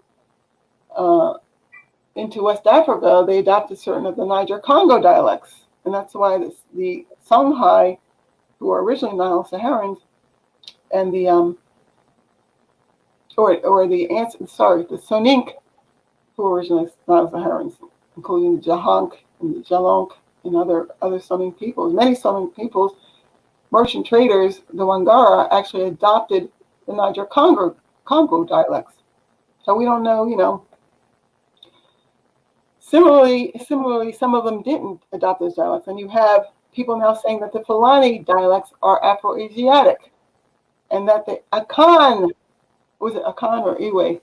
I forget. Well, one of those supposedly Niger-Congo dialects, I think it was Ashanti or Akan, are Afro Asiatic dialects, and those people have been saying for centuries that they came from Israel, that they are the Israelites. So that's what's fascinating. The more you live, the more this information comes out. That I just learned about that in the last few months, that the Akan, the Fulani, some Western scholars are saying that their dialects are actually Afro-Asiatic. Well, they say Wolof is too. Wolof? I don't know about that, but that would be a big surprise. So it's important to always take note of the authors or the scholars, Western peer-reviewed scholars that are saying this stuff, and not just taking. You can't take people like a lot of African Americans for some reason are starting to put people up on their Pinterest and and other places where they don't even know what tribes they're talking about. So they'll mix up the Tuareg with the Fulani or Wadabi, and they'll mix up the different tribes, And a lot of this stuff coming from the stuff that I've put up or found. So that's going to get confusing. But you have to go by things that have been peer reviewed, even though that doesn't no guarantee that there's not mistakes in it there. But at least you have peer reviewed, and people will review and say, well, this is not right, but so and such is right. Like for example, I had the Fear of Blackness paper that I was talking about, which people are confusing with some blog spot. Okay, a paper is not a blog post.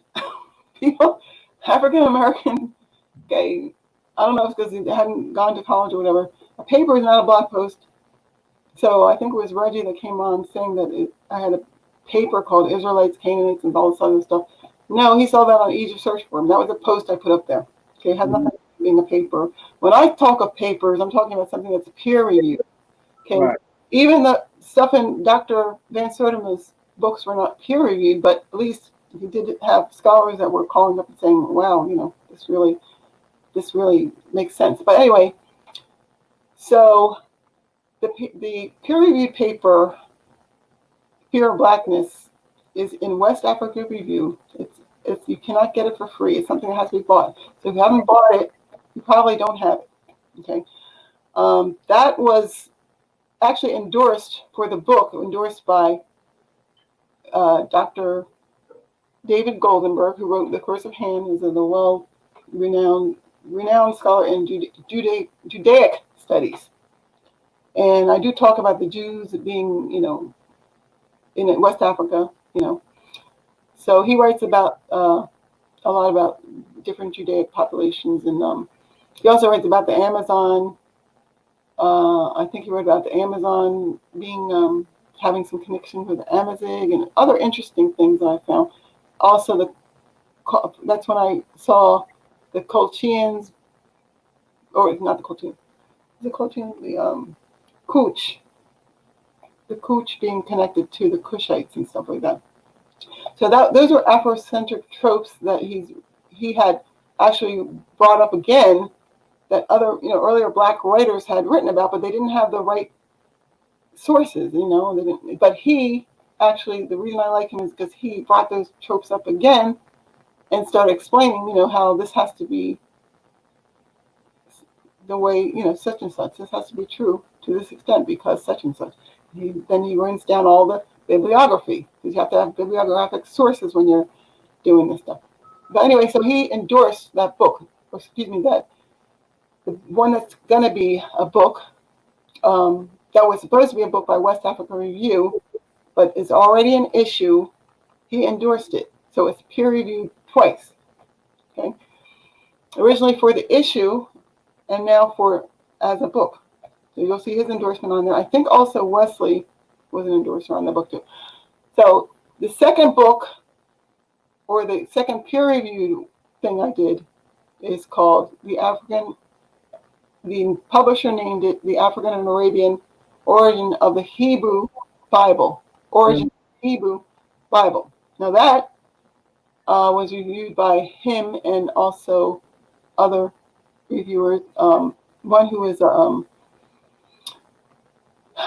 also did the foreword to it, and he's a specialist in the exegesis of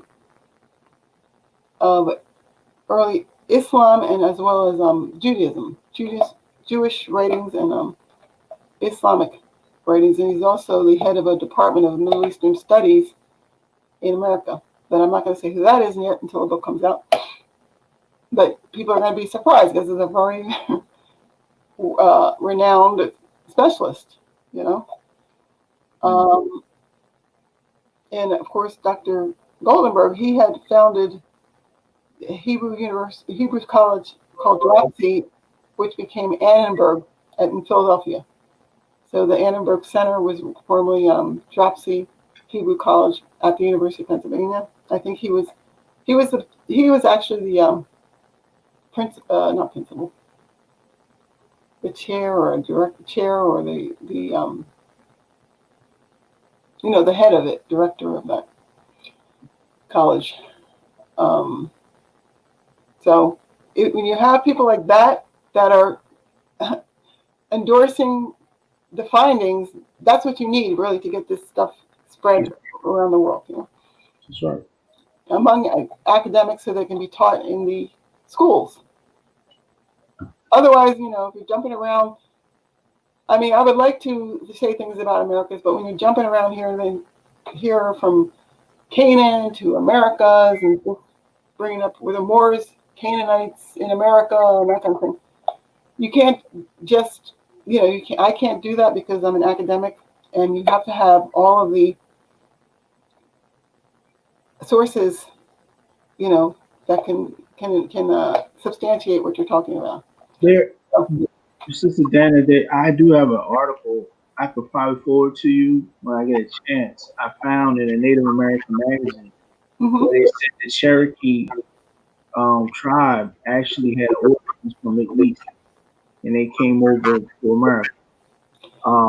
I don't know how substantiated that is. I'm not trying to go into that topic either. You know what I'm saying? I'm just saying. You have to also take into account, and this is another thing people don't like to do.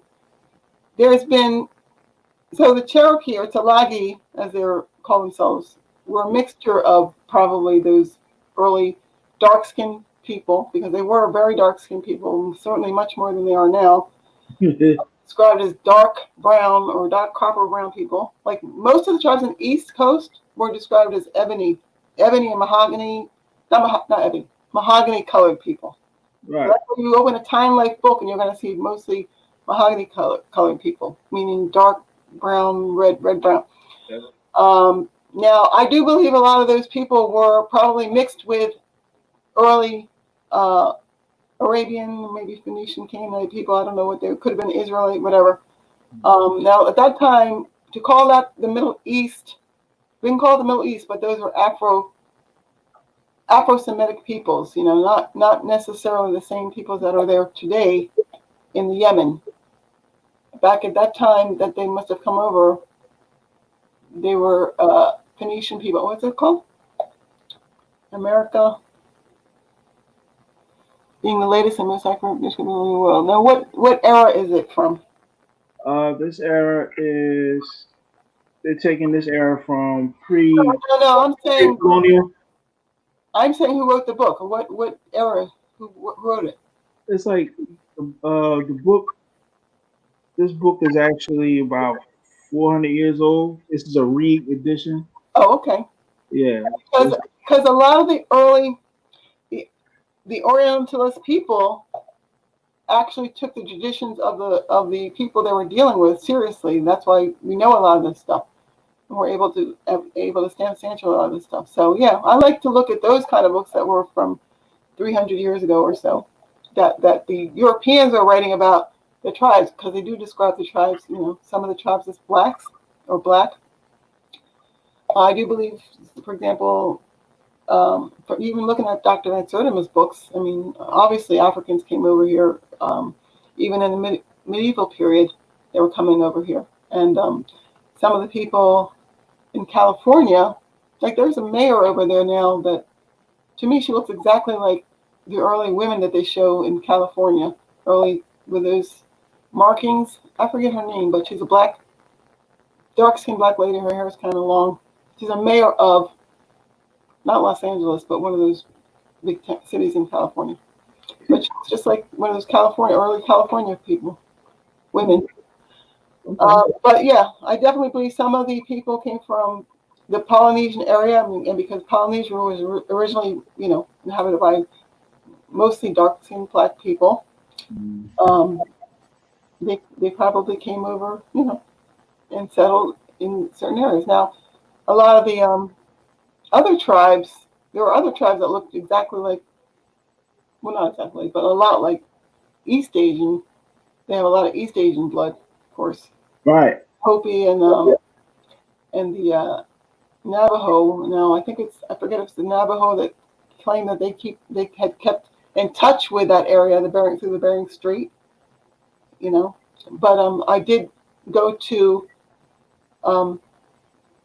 in Colombia one time. I went to a Native American meeting. They had invited some speakers from I think it was a Navajo or Hopi tribe, and there was also one from the North Dakota, Lakota, or the South Dakota Lakota tribe, who looked just like had his long wild hair, but he looked just like an African.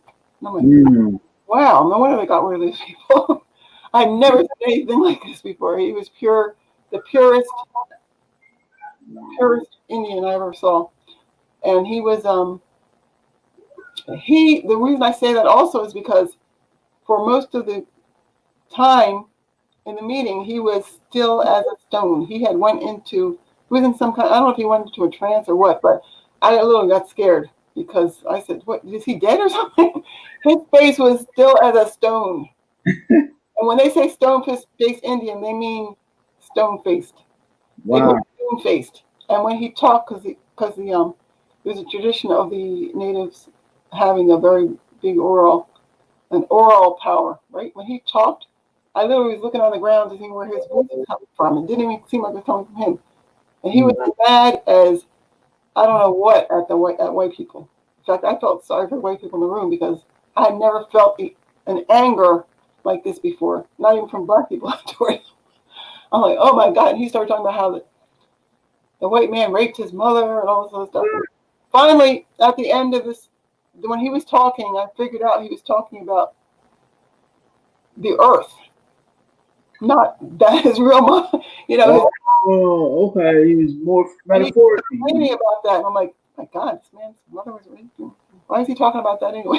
But talking about the earth, how they're destroying the earth. And he literally, that's how they think in the real native consciousness, that's their mother, But so these other Indians, though, that were there, they were regular, looked like half white, half Asian, Hopi or Navajo, I forget which one. But even them, the first one stood up and said, we have a tradition in our belief that the first invader to our land was a black man who had been shipwrecked. So, in remote times, this black man came to our area, but he had been shipwrecked. And I'm like, oh, I'm like the only black person in there. But this Indian guy the Indian Lakota definitely made me think of, first of all, I knew that's why they were exterminated, that the Indians were exterminated, because they looked like Africans. some of them look like Africans, and they were very scary looking. I mean, when you see African with long, wild hair, even to me, I was like looking, what Hawaiians? I've never seen this kind of person before. You know. Oh, that's And he got up. When he got up, he bowed to me, like I was one of his people, you know. And I asked him after that. I said, "What tribe are you from?" He said, "I'm Lakota, Lakota." You know? Pure Native American. But yeah. So I believe though that these people were originally both Asian and, you know, the Asian somehow got mixed with African, or the African got mixed with Asian, and they formed the dark skin, copper, mahogany Native American people. And then there's also the Hopi, Navajo people that are lighter color. So I forget how we started talking about that, but I know there was a book that talks about the early Berbers in America. You know, and names as different Berber peoples. Yeah, Berbers. Yes. Those people could have been how those people came to look like that. You know, dark brown people.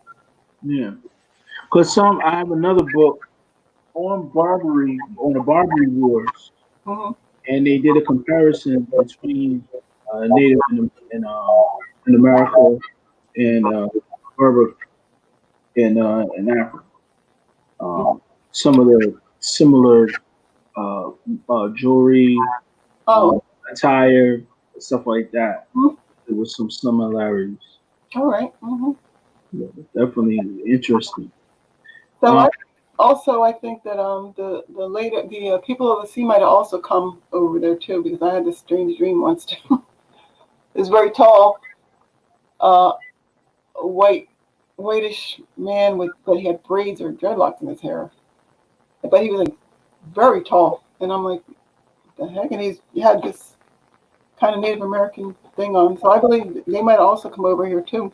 I don't know with the early Berbers, but that would have been like, you know, long before Islamic period. Yeah. Long before Islamic period, these people came over. Right. And then they also came over, you know, in the Islamic period, and that's why the turbans and all that stuff, feathers in their hair, that could have been Islamic period. With the Seminole and all those people in Florida, yeah. Yeah. And then, but they also probably mixed with the people. 'Cause I have Coleman people in my family, and they're always claiming that, you know, they were related to the Indians down there. But I think that's also there were Maroons or African people that mixed with them, you know, during colonial times and all that kind of stuff. So, yeah. But yeah, so that's a complicated subject when you're talking about Moors in America. It is complicated, and you know what? And just for the fact, we have to be scholarly. You know, I know it's a lot of books out there. There's when rocks cry out. Oh, okay. I mean, you gotta be scholarly. You can't be just saying whatever happened over in the Bible actually happened here in America. People put that.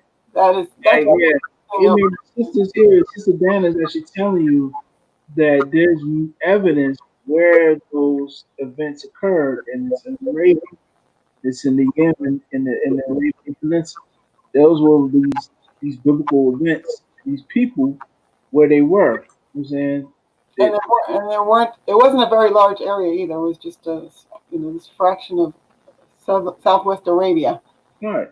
So, and like I said, the names of the people are basically there, and also in Africa, and also in the Gar or Jordan Valley, where the black people called Guarani still are. You find many of the names there are the ancient Canaanite and Nabatean names. Right. And also, that what happened was a lot of the people that were in Yemen became Muslim, like the Jewish people became Muslim. The Habani that went to Sudan and went into Iraq and places like that were originally the tribe of Dan in Hadramaut. A lot of these people have become Muslim, but some of them retained their Jewish traditions, like the Rechabite traditions. Now they talk about the Jewish tribes that they've met in Yemen, the Arkab and the or Rechabites and the I forget the name of the not Jonadab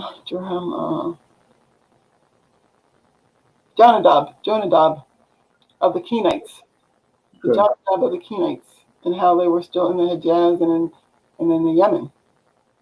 So and how they still practice the Hebrew tradition of not drinking wine and not being well, they didn't like being agriculturalists or something. They were mainly nomads, the Kenite, the Jonadab, and they're called actually in Arabic it's Jundub, but that comes from an ancient name of a king who's mentioned in inscriptions again, the Assyrian inscriptions called Gindibu. So most of these names of Israelite tribes, a lot of them came from their ancient kings. They can call them prophets, whatever, but priest kings, whatever. They're mentioned in inscriptions. Even some of the concubines, so-called concubines of Arabia, are saying like Bahila, or Bilhah in the Torah, who's probably Ba'ilu, who fought against the Assyrians too. There was, a lot of the Arabians at that time were matrifocal people, and even matriarchal. Some of them were matriarchal, especially the Bedouin or nomadic groups were matriarchal. Right. And led by queens. So that's why the Assyrians often spoke of the queen, have a whole list of queens that they fought against, and some of them are biblical names.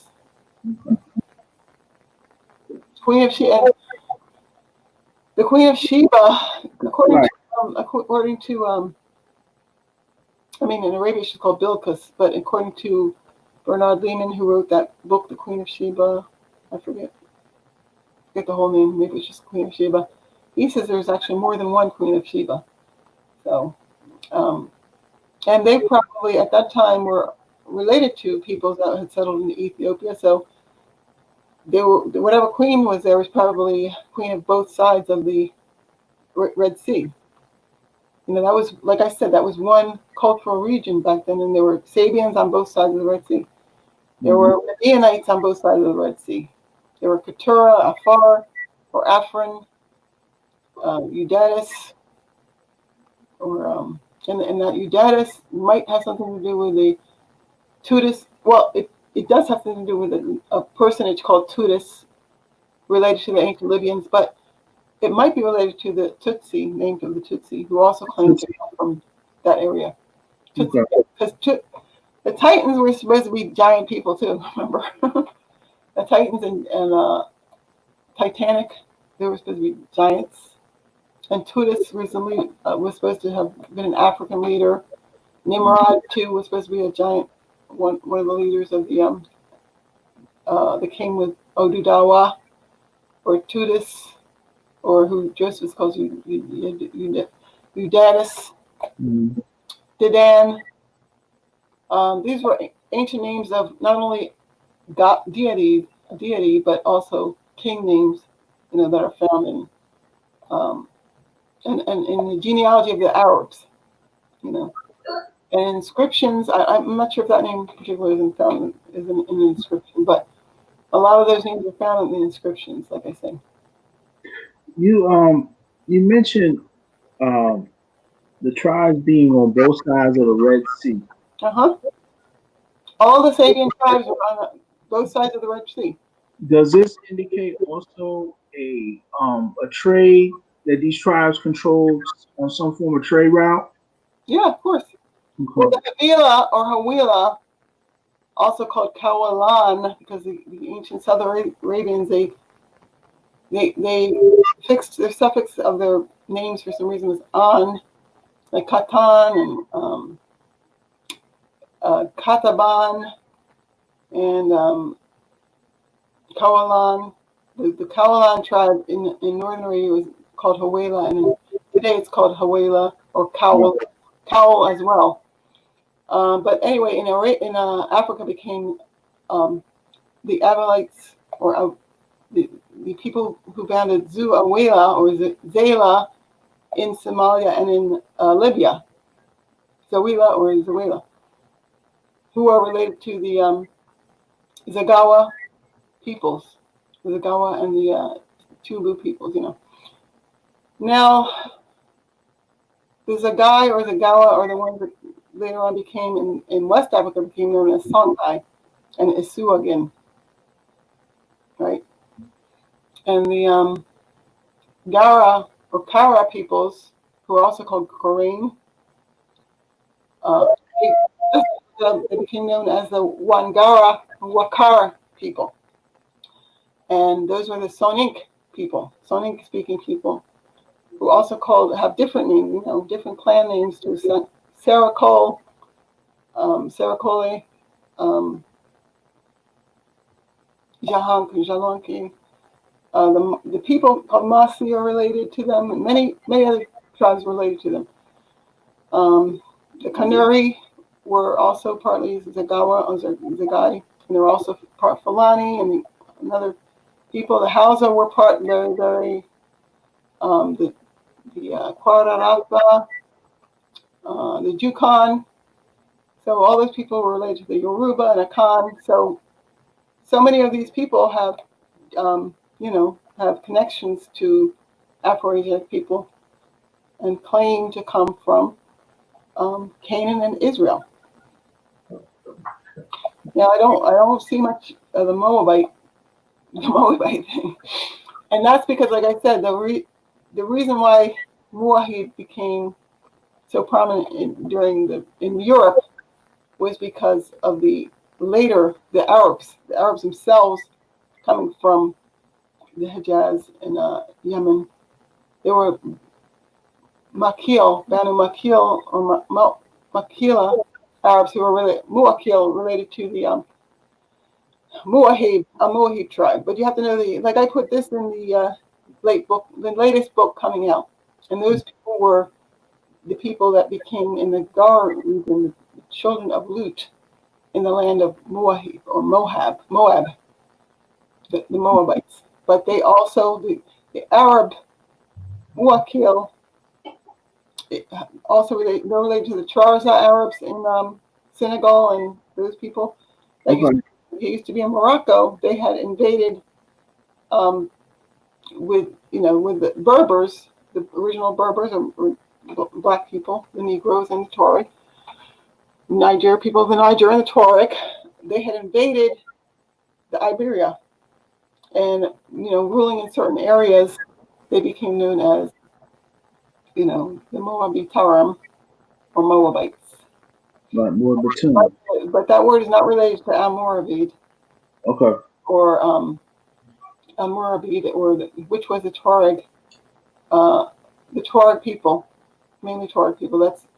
They're literally called Lamtuna or Alumadin, Sanhaja or Zanaga. And the Tuareg, like I said, the division is between the Zagai people and the nobles with, the ones that always wear the purple and the veil and the purple turbans, whatever. I forget what they're called. But, so the Tuareg themselves were even, divisions of different groups. Right. And was it Amazon? Amazigh. But the vassal castes, though, were of Sonink and Songhai origin. And you find in Hebrew, one of the Hebrew texts, that the Mazik are related to Dedan. Dedan? Yeah. And that's remember I talked about Titan and related to Eudatus? Yeah. That's where all that mythology fits in. They're talking about the movement of Dedan across, or Eudatus, the descendants of Eudatus across Africa. Mazig, was connected to Canaan, and even you'll see the names Akia, which is another name for the zakai. Zakai, and it means like the pure meat or pure meat. In the Bible, they'll just say, or the translation of the Bible will just say, it means purified. Yeah. But that word is related to the guy, to the Songhai people. Mm. And Zakai was, of course, one of the Judean clans, families. Okay, so some of the Judeans that were not expelled to Mesopotamia, were slaves of the king of Baghdad, as they call themselves in West Africa. Had come into, had went westward at a very early time, and that's why you find those names. Some of them came, during the time of Nebuchadnezzar. Some of them came earlier. Some of them came during the time when they were fighting the tribe of, the descendants of Muzekiah, otherwise known as Moses.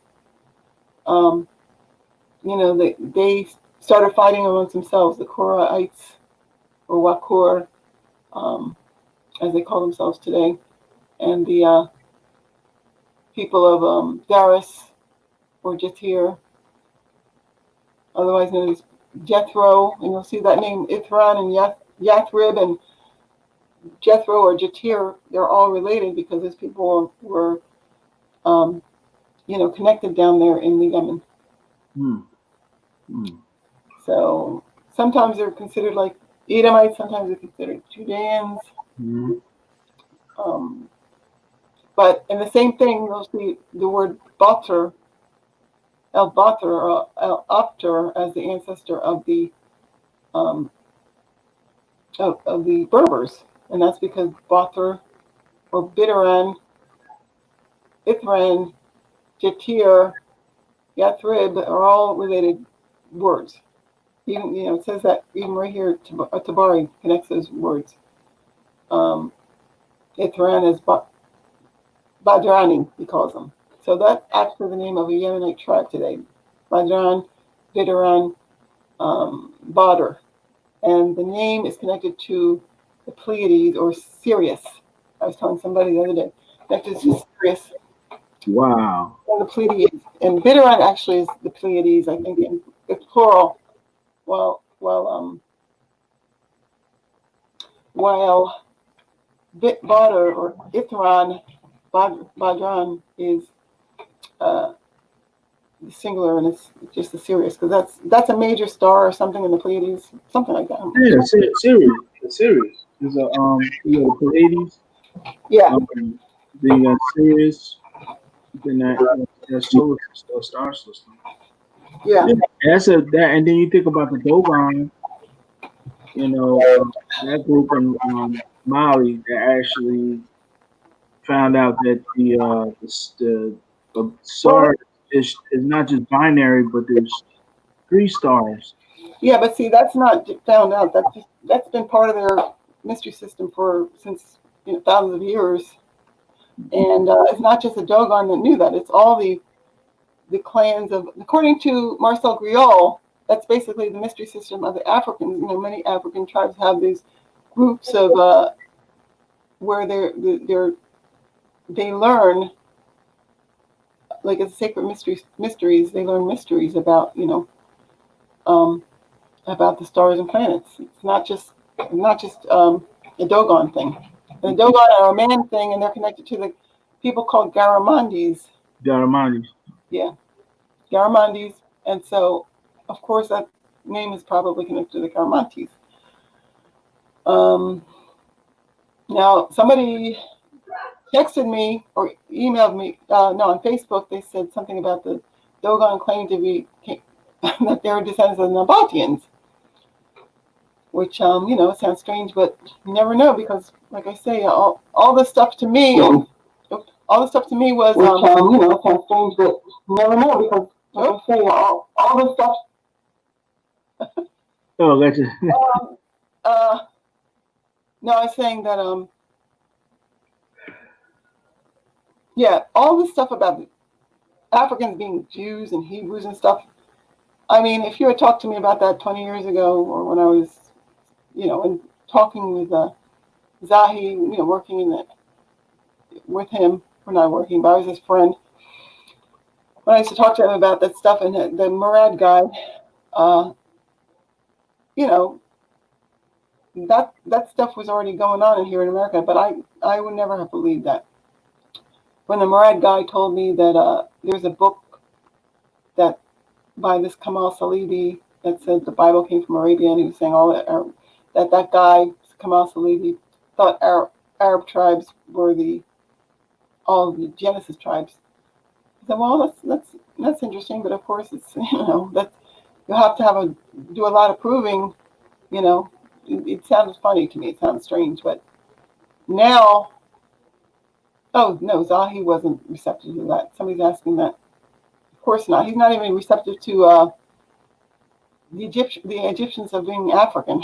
So, unfortunately, and he viewed himself as descendant of the pharaohs.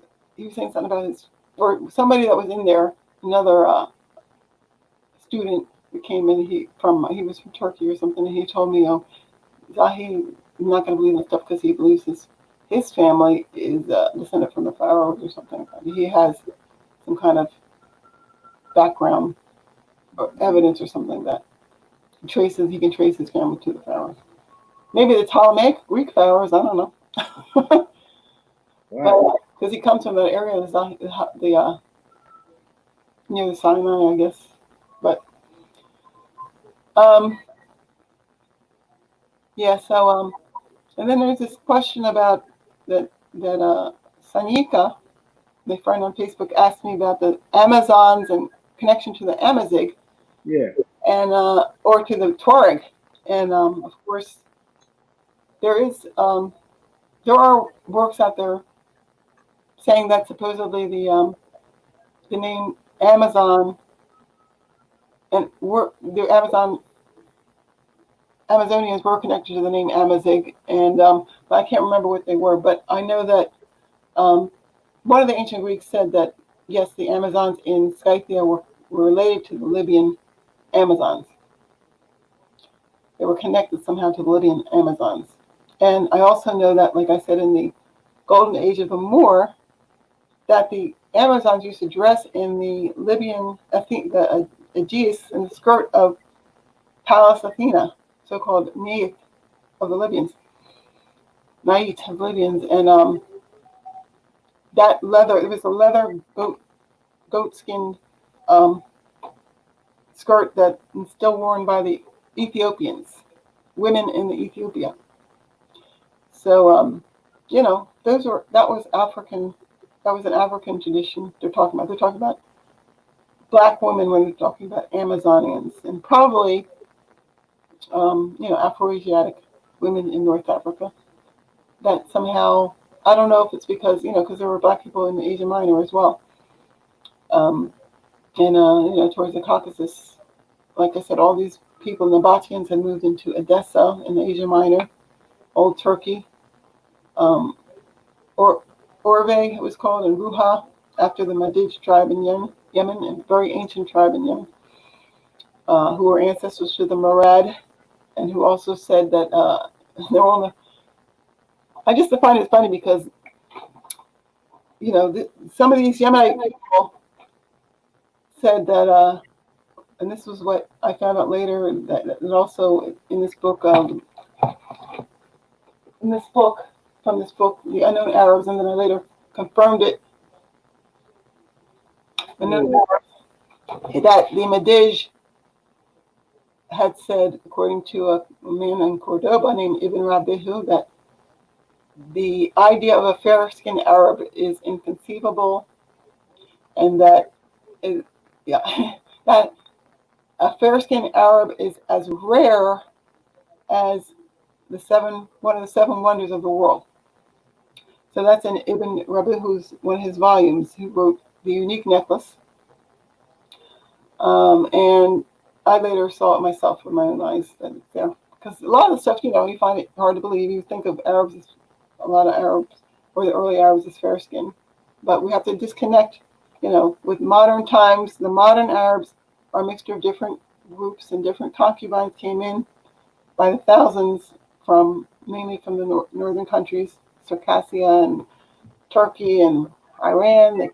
Up until colonial times, they were coming in. You see this Scoop, what's the here? Says, have you ever had an opportunity to speak Oh. with the late No. teacher Abdul Hakim? Was he Egyptian? I guess he was Egyptian. Oh, okay. No. Okay. Moving forward, kind of moving towards wrapping up. I got a good question to move us along. How do we get to where we're at now? Where I can go on Google, I type in Berber, I type in Tuareg or Amazigh, and I'm getting these fair, lighter skinned images now. You know, you can find That's not where you get there because a lot of the neo-Nazi groups and the nationalists in North Africa, so-called Berber nationalists, because they happen to speak the language of the Moors, Amazigh, they're calling it now, are putting up pictures of the fair-skinned people that speak Amazigh, the fair-skinned Tuareg, who were the great slave traders of white people into North Africa. The Almoravids are the ones that brought the Christian mercenaries or soldiers into European mercenaries into North Africa, Morocco, to collect taxes. And that's why the Almohad or Almohad leader, Ibn Tumart, said that the Berbers were becoming fairer because of such and such. Now that the Ibn Tumart was of the Masmuda Berbers, who, as we have seen, are described as black-skinned Africans by Abu Shama, by Ibn Butlan, by Nasir Khusrau of Iran in the 11th through the 14th centuries. So that's out of the question about Berbers being fair-skinned in that time. Now, there is, like I say, there are documents of these so-called black people being described as Abiad or Biad, meaning they're very clear-skinned. And also, like you see the Fulani, like I said before, like you can compare the Fulani with the, or even in Ethiopia, you have their term for fairer is red, meaning the red Ethiopians and the black Ethiopians. But in Africa, it was the white or Biad and the black. But the word red is the word that was used for fair in our sense of the word, like European fair or even Syrian fair. Okay, that not Biad. Abiad meaning was used for the Tuareg and for the Fulani and sometimes for the Soninke people. And even in Igbo land, they have the white and the black Igbo. So I think it's the Igbo that have that. But anyway, in terms of the Syrian, the Andalusians that entered by the hundreds of thousands into Morocco, the Turkish and the Persian, as far as they were concerned, the Arabs and the Berbers were black or Kuder people, meaning near black. Kuder and Samar meant near black for the Bedouin too, for the Bedouin Arabs. But so there's no descriptions of fair-skinned, a whole race of fair-skinned Berbers in ancient times or even 500 years ago, because they were considered black, cursed descendants of Canaan by Ibn Khaldun, by al-Damashqi, by Ibn Kathir. Was it Kathir or Atir? I think Kathir. They all said that these Berbers were descendants, like the Copts, of the black cursed people. And also the Copts.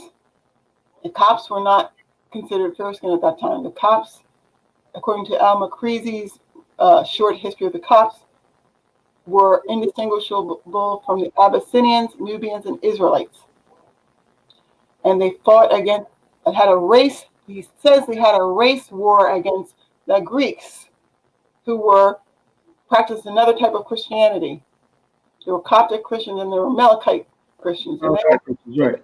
White Byzantine Christians were the people that were the administrators of the land. They had taken over, from the earlier Egyptian people. Yeah. So people just don't want to take into account that there's been admixing of groups for thousands of years, especially in the Middle East. I mean, you find in ancient Jordan, you find both black types and you find the non-Arab or non-Semitic white types that had adopted their languages or dialects. And the Eblaites and people like that are not even mentioned in the Bible. I mean, the Ebla people are not mentioned in Ebla in Syria, and all these people that they're showing, they're wearing I don't know what they're wearing, but they're not Arab, and they're not related to Canaanites or the children of Shem, as they call them. They were not the people that brought the Semitic dialects, which were African-related dialects, to that area.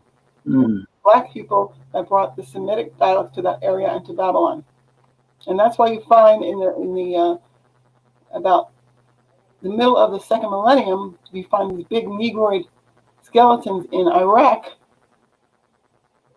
which unfortunately some racist named Carlton Kuhn and his other eugenicists in America and in Europe, Call them out. they started saying that, oh, these are somehow connected to Eurasian, what do you call them? European people, but so their skeletons are very Indo-European or something. Yeah, maybe Indo-European. But Kuhn thought they were European-related people, but they definitely were not, and they're described as very big people. The Ubaid group. Now, and that's why another Orientalist, his name, can't think of his name, Eugene. Anyway, I think it was an Israeli Orientalist, said that the sculptures of the Sumerians are not represented in the skeletal evidence. The monuments do not. What's the name? Size. Anyway, I wrote that down. I posted it in different places on the internet, but the skeletons do not fit the monuments because they're putting up monuments from a different time period. They have nothing to do with those early Akkadian groups who were children of Ad. Probably the name means sons of Ad anyway. But there's people that came in later. The Guti or Kurds, people that are related to modern inhabitants of the Middle East, are the people that are depicted, but their skeletons in the tombs are completely different. So the things you're seeing in books of Sumerians, with the aquiline nose, big aquiline noses and stuff, and bald heads, those are not the people that are in the skeletons of the Sumerian period or the Akkadian period. So people are saying that it's the Orientalists that discovered that, but they don't talk much about that today. As usual, they don't mention that. So what we see in the monuments, you say what we see in the monuments and what's carved and sculpted are not. It was said it was not the depiction of the actual people that are buried there. Yes.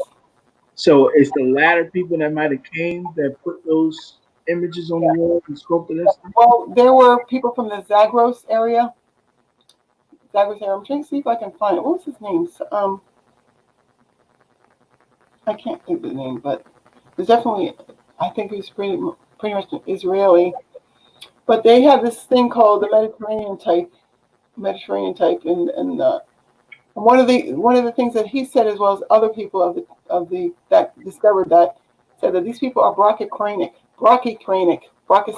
people that they show in the monuments. Okay, whereas the people in the skeletal evidence and the cranial evidence shows dolichocephalic peoples, meaning the long and narrow-headed people. So at that time, they were into cephalic indexes and stuff, and they consider that most of the so-called gracile Mediterranean type, like they use that word for the Ethiopians and the ancient Egyptians and certain other African people. And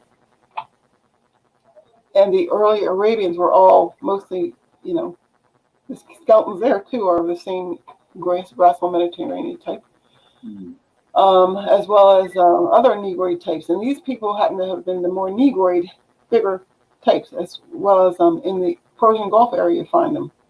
The Anar culture, you find these Negroid, large Negroid types of crania and skeletons. So those people are probably the Adites of of record, of tradition. But and that's what also I meant by they have different groups of Arabians. They had different peoples in Arabia, not just the people you see like in Somalia or whatever, but you have gigantic Adite types probably connected to, like I was, I was saying, there was this disco. My brother was a techno DJ in Philadelphia, and there's this apparently Nubian people that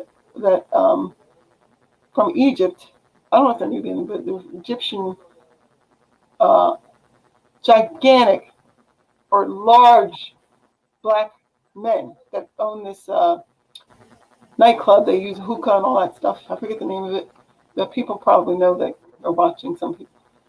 And these people, they must be like 6'7" or 6'8" or I don't know. And they're not just skinny like you find in the East Africa Tutsi type, but they're big people. And I'm like, solid. They're solid. Yeah, they're like more like you in size, but they're, and I was walking in there, I got scared. I was walking through the line of, I guess they're like bodyguards or something, but they, also own that place. But so those Khazraj people, Aus and Khazraj and Ansar people came into Egypt and moved down into Nubia and places like that, and they're probably descendants of those people, But and you find Dawasir people too like that, and other people in the Central Arabian area. By the way, there was this someone. I have a new friend from Saudi Arabia. She's a female, not that dark, but she said she's a fan of Sanater, and she was telling me, that over there they don't consider that the Arabs were white, and she also said that what would she say? She was saying something about she said she said the royalty. I don't know why she said this. I have to ask her what she meant. She said the royalty were the blacks, or that the blacks are royal blood over there in Saudi Arabia. I still have to ask her, and she invited me to go when she goes, because right now she's in Australia. She invited me to go to see someplace, I forget the name of it, one of the ancient Nabatean areas north of in Hijaz, I think, northern Hijaz. But so I was talking to her. She said my name means beautiful pearl, by the way, Dana, which I love. But so she is a follower of Sana Terrace and me. And apparently, we have this different view of Saudis or what they feel about blacks. Now, definitely trading of slaves over there still, but they're not just black; they're from all over actually. And I know in the Persian Gulf they try to make people in slaves too. The Bangladeshis that go over there, they try to make them do capture them. Who are the ancient Egyptians today? Who are the ancient? That doesn't really. That doesn't make sense, right? Because the ancient Egyptians today are not ancient, right? So I don't know. I heard that the ancient Egyptians, they live in Aswan, the people who are descended from the closest descent. Nubians live in Aswan. Yeah, Nubians. You can tell they still wear their hair in Africa. Nubia is not ancient Egypt, though. Ancient Yeah, Egypt. not. However, the people that have the blood groups closest to the ancient Egyptians are the people called Haratin. The Haratin in Morocco. Now, the Haratin in Morocco might be related to the Teda Creta. They're called Theta Creta, who are the Karaden or the Kara people. They're possibly related to them, in which case that means again, we're talking about the Wakara and Wagur. Wakur and Wangara and Wakar, as they called themselves in the manuscript. But I'm not sure about that yet. The Haratin still are the indigenous people of Morocco, very, very ancient there, very old there. So they might have been an older group than the, Afro Asiatic. I'm not sure. Yeah. However, and then the DNA shows that the ancient Egyptians were basically a Great Lakes people. They're closest related to the peoples that settled around the Great Lakes. So the I guess Baturo and other groups that have since moved south, like into South Africa and places, and that's why you see in South Africa, you'll see that bone structure that the ancient Egyptians had with this thick, very thick ankles and wrists, like you see on the statues. You see that in South Africa a lot, and in Southeast Africa a lot. So, and then, so there were definitely African people, Black African people, who, of course, since at the time that the Giza, there was a wave of people from, places like Cyprus into the Old Kingdom, Egypt, which I talked about, and they settled as a minority in certain places like Giza, they were completely different in appearance. Not only were they fair skinned, they were not dolichocephalic, like I said, the long-headed primary Egyptian type. They were brachycranic people, and they settled and they were absorbed for the most part into those towns by the intermediate period. So you do find, especially in the north of Egypt, you find at that ancient time, fairer skinned Egyptians that were a minority up in northern Egypt. While in southern Egypt, which is called Upper Egypt, of course, they remained African in appearance. And we also know that they're African because in the age of Jebel Moya, Iron Age of Jebel Moya, it shows that their discrete, genetically determined cranial traits were similar to the Neolithic and later primary Egyptian type. So basically, the Neolithic Egyptians evolved into certain Nilotic Nubian peoples, in the Iron Age era, which is just several hundred years BC.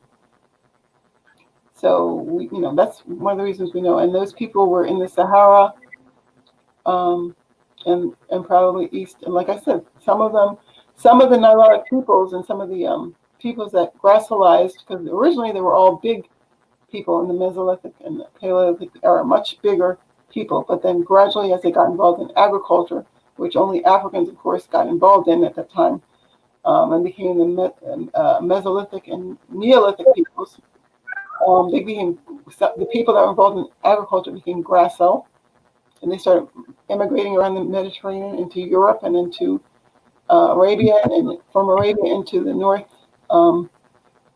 after a time. But and so European academics started making up these terminologies like Euro-African and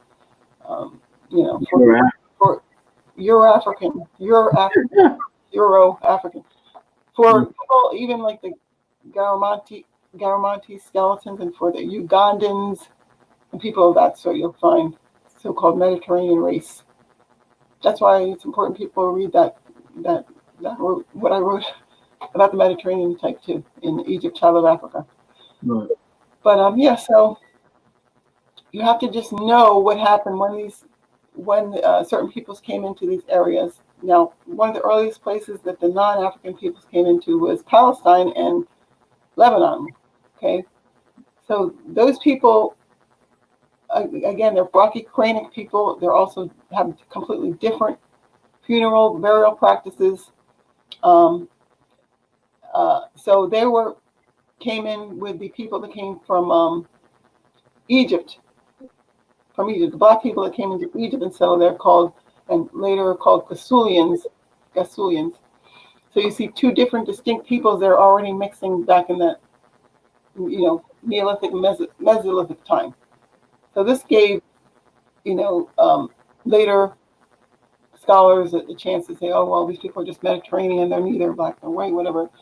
But that has nothing to do with the Bible. See, that area had nothing to do with the Arabs or the Semites, so-called sons of Shem, sons of Japheth, and all that stuff. So the point is that where the Bible took place, there were not these other people, or European-related people, because the European-related people, they don't tell you this, but what the early Orientalists and archaeologists found is that those people in Cyprus were still in a Paleolithic period when peoples of African appearance and origin or relationship were already in the Neolithic. Okay. So those are the ones that went up to Turkey or Anatolia and built the big megalithic cultures there and in Europe. Because what did Elliot Smith say about the skeleton, the crania around the Stonehenge or the megalithic sites in Europe? He said they were similar to the Somalis and Egyptians and people of that sort, the Beja, Cushitic peoples. So Mediterranean, these Neolithic gracilized people called the Mediterranean race in European texts, who were basically Negroid. Even Kuhn said their faces were Negroid in aspect.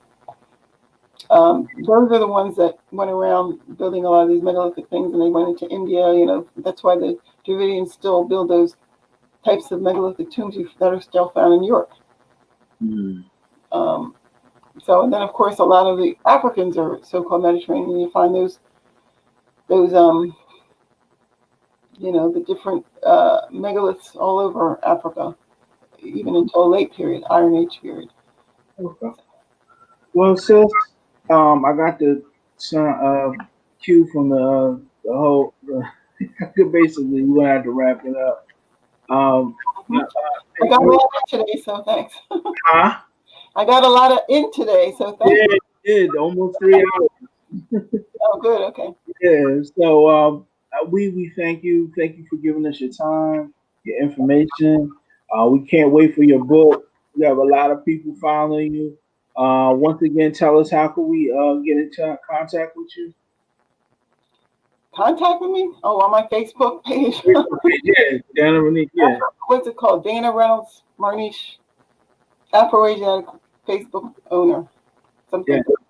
Yeah. No, Afro Asiatic's Blogspot owner. Okay. Yeah, and that's the main way to get in touch with me.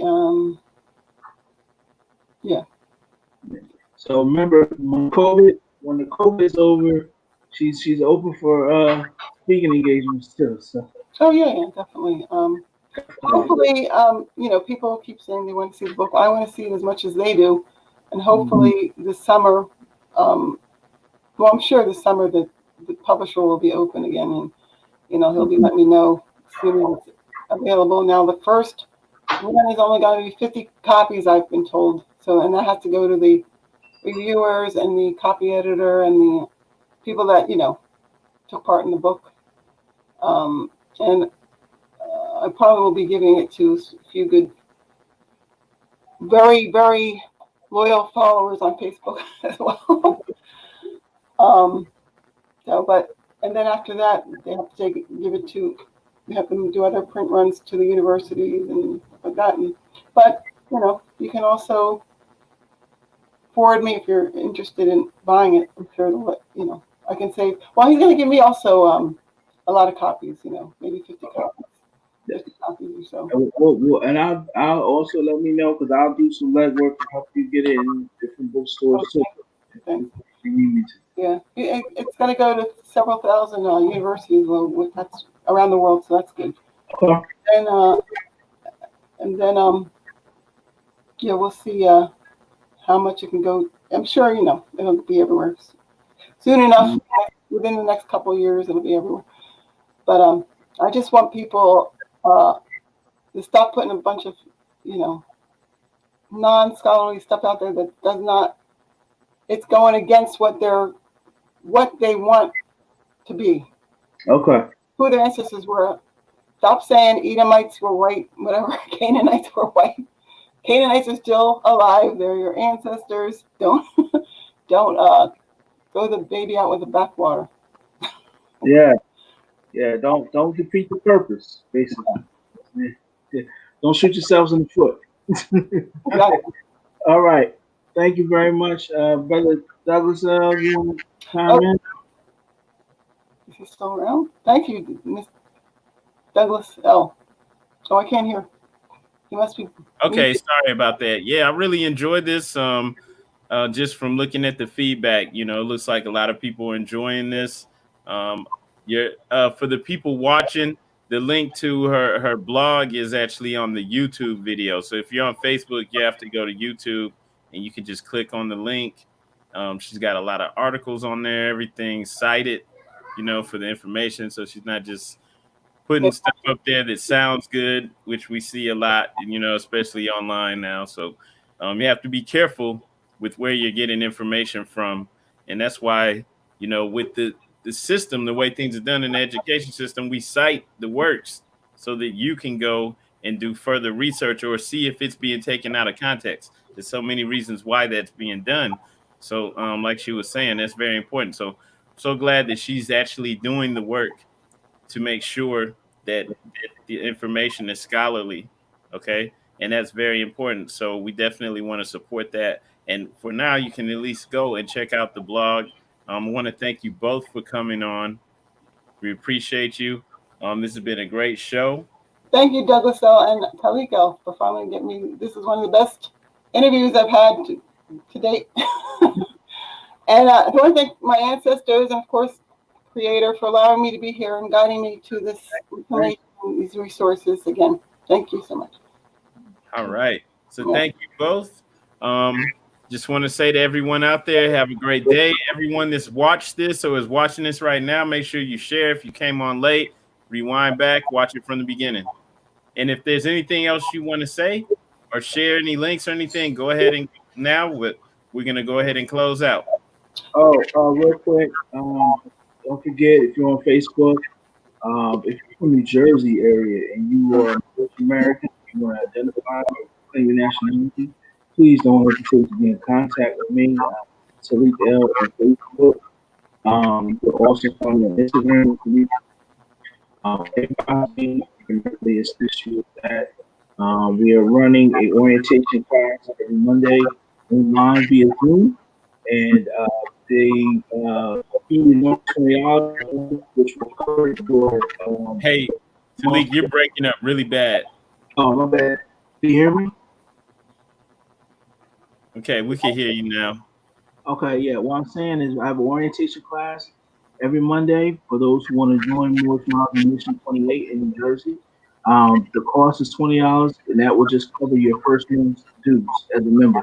So basically, it's free. So just go through an orientation class. So get in contact with me, and we can go in further detail. All right. Thank you to the audience as well. Thank you so much for your confidence, and I hope you find the joy in the forthcoming information that I believe I'm channeling the information and the research. So it's time for this information to come out. Thank you so much. All right, wonderful. Thank you both. Bye. Peace and love, everybody. Peace and love. Assalamu alaikum. All right.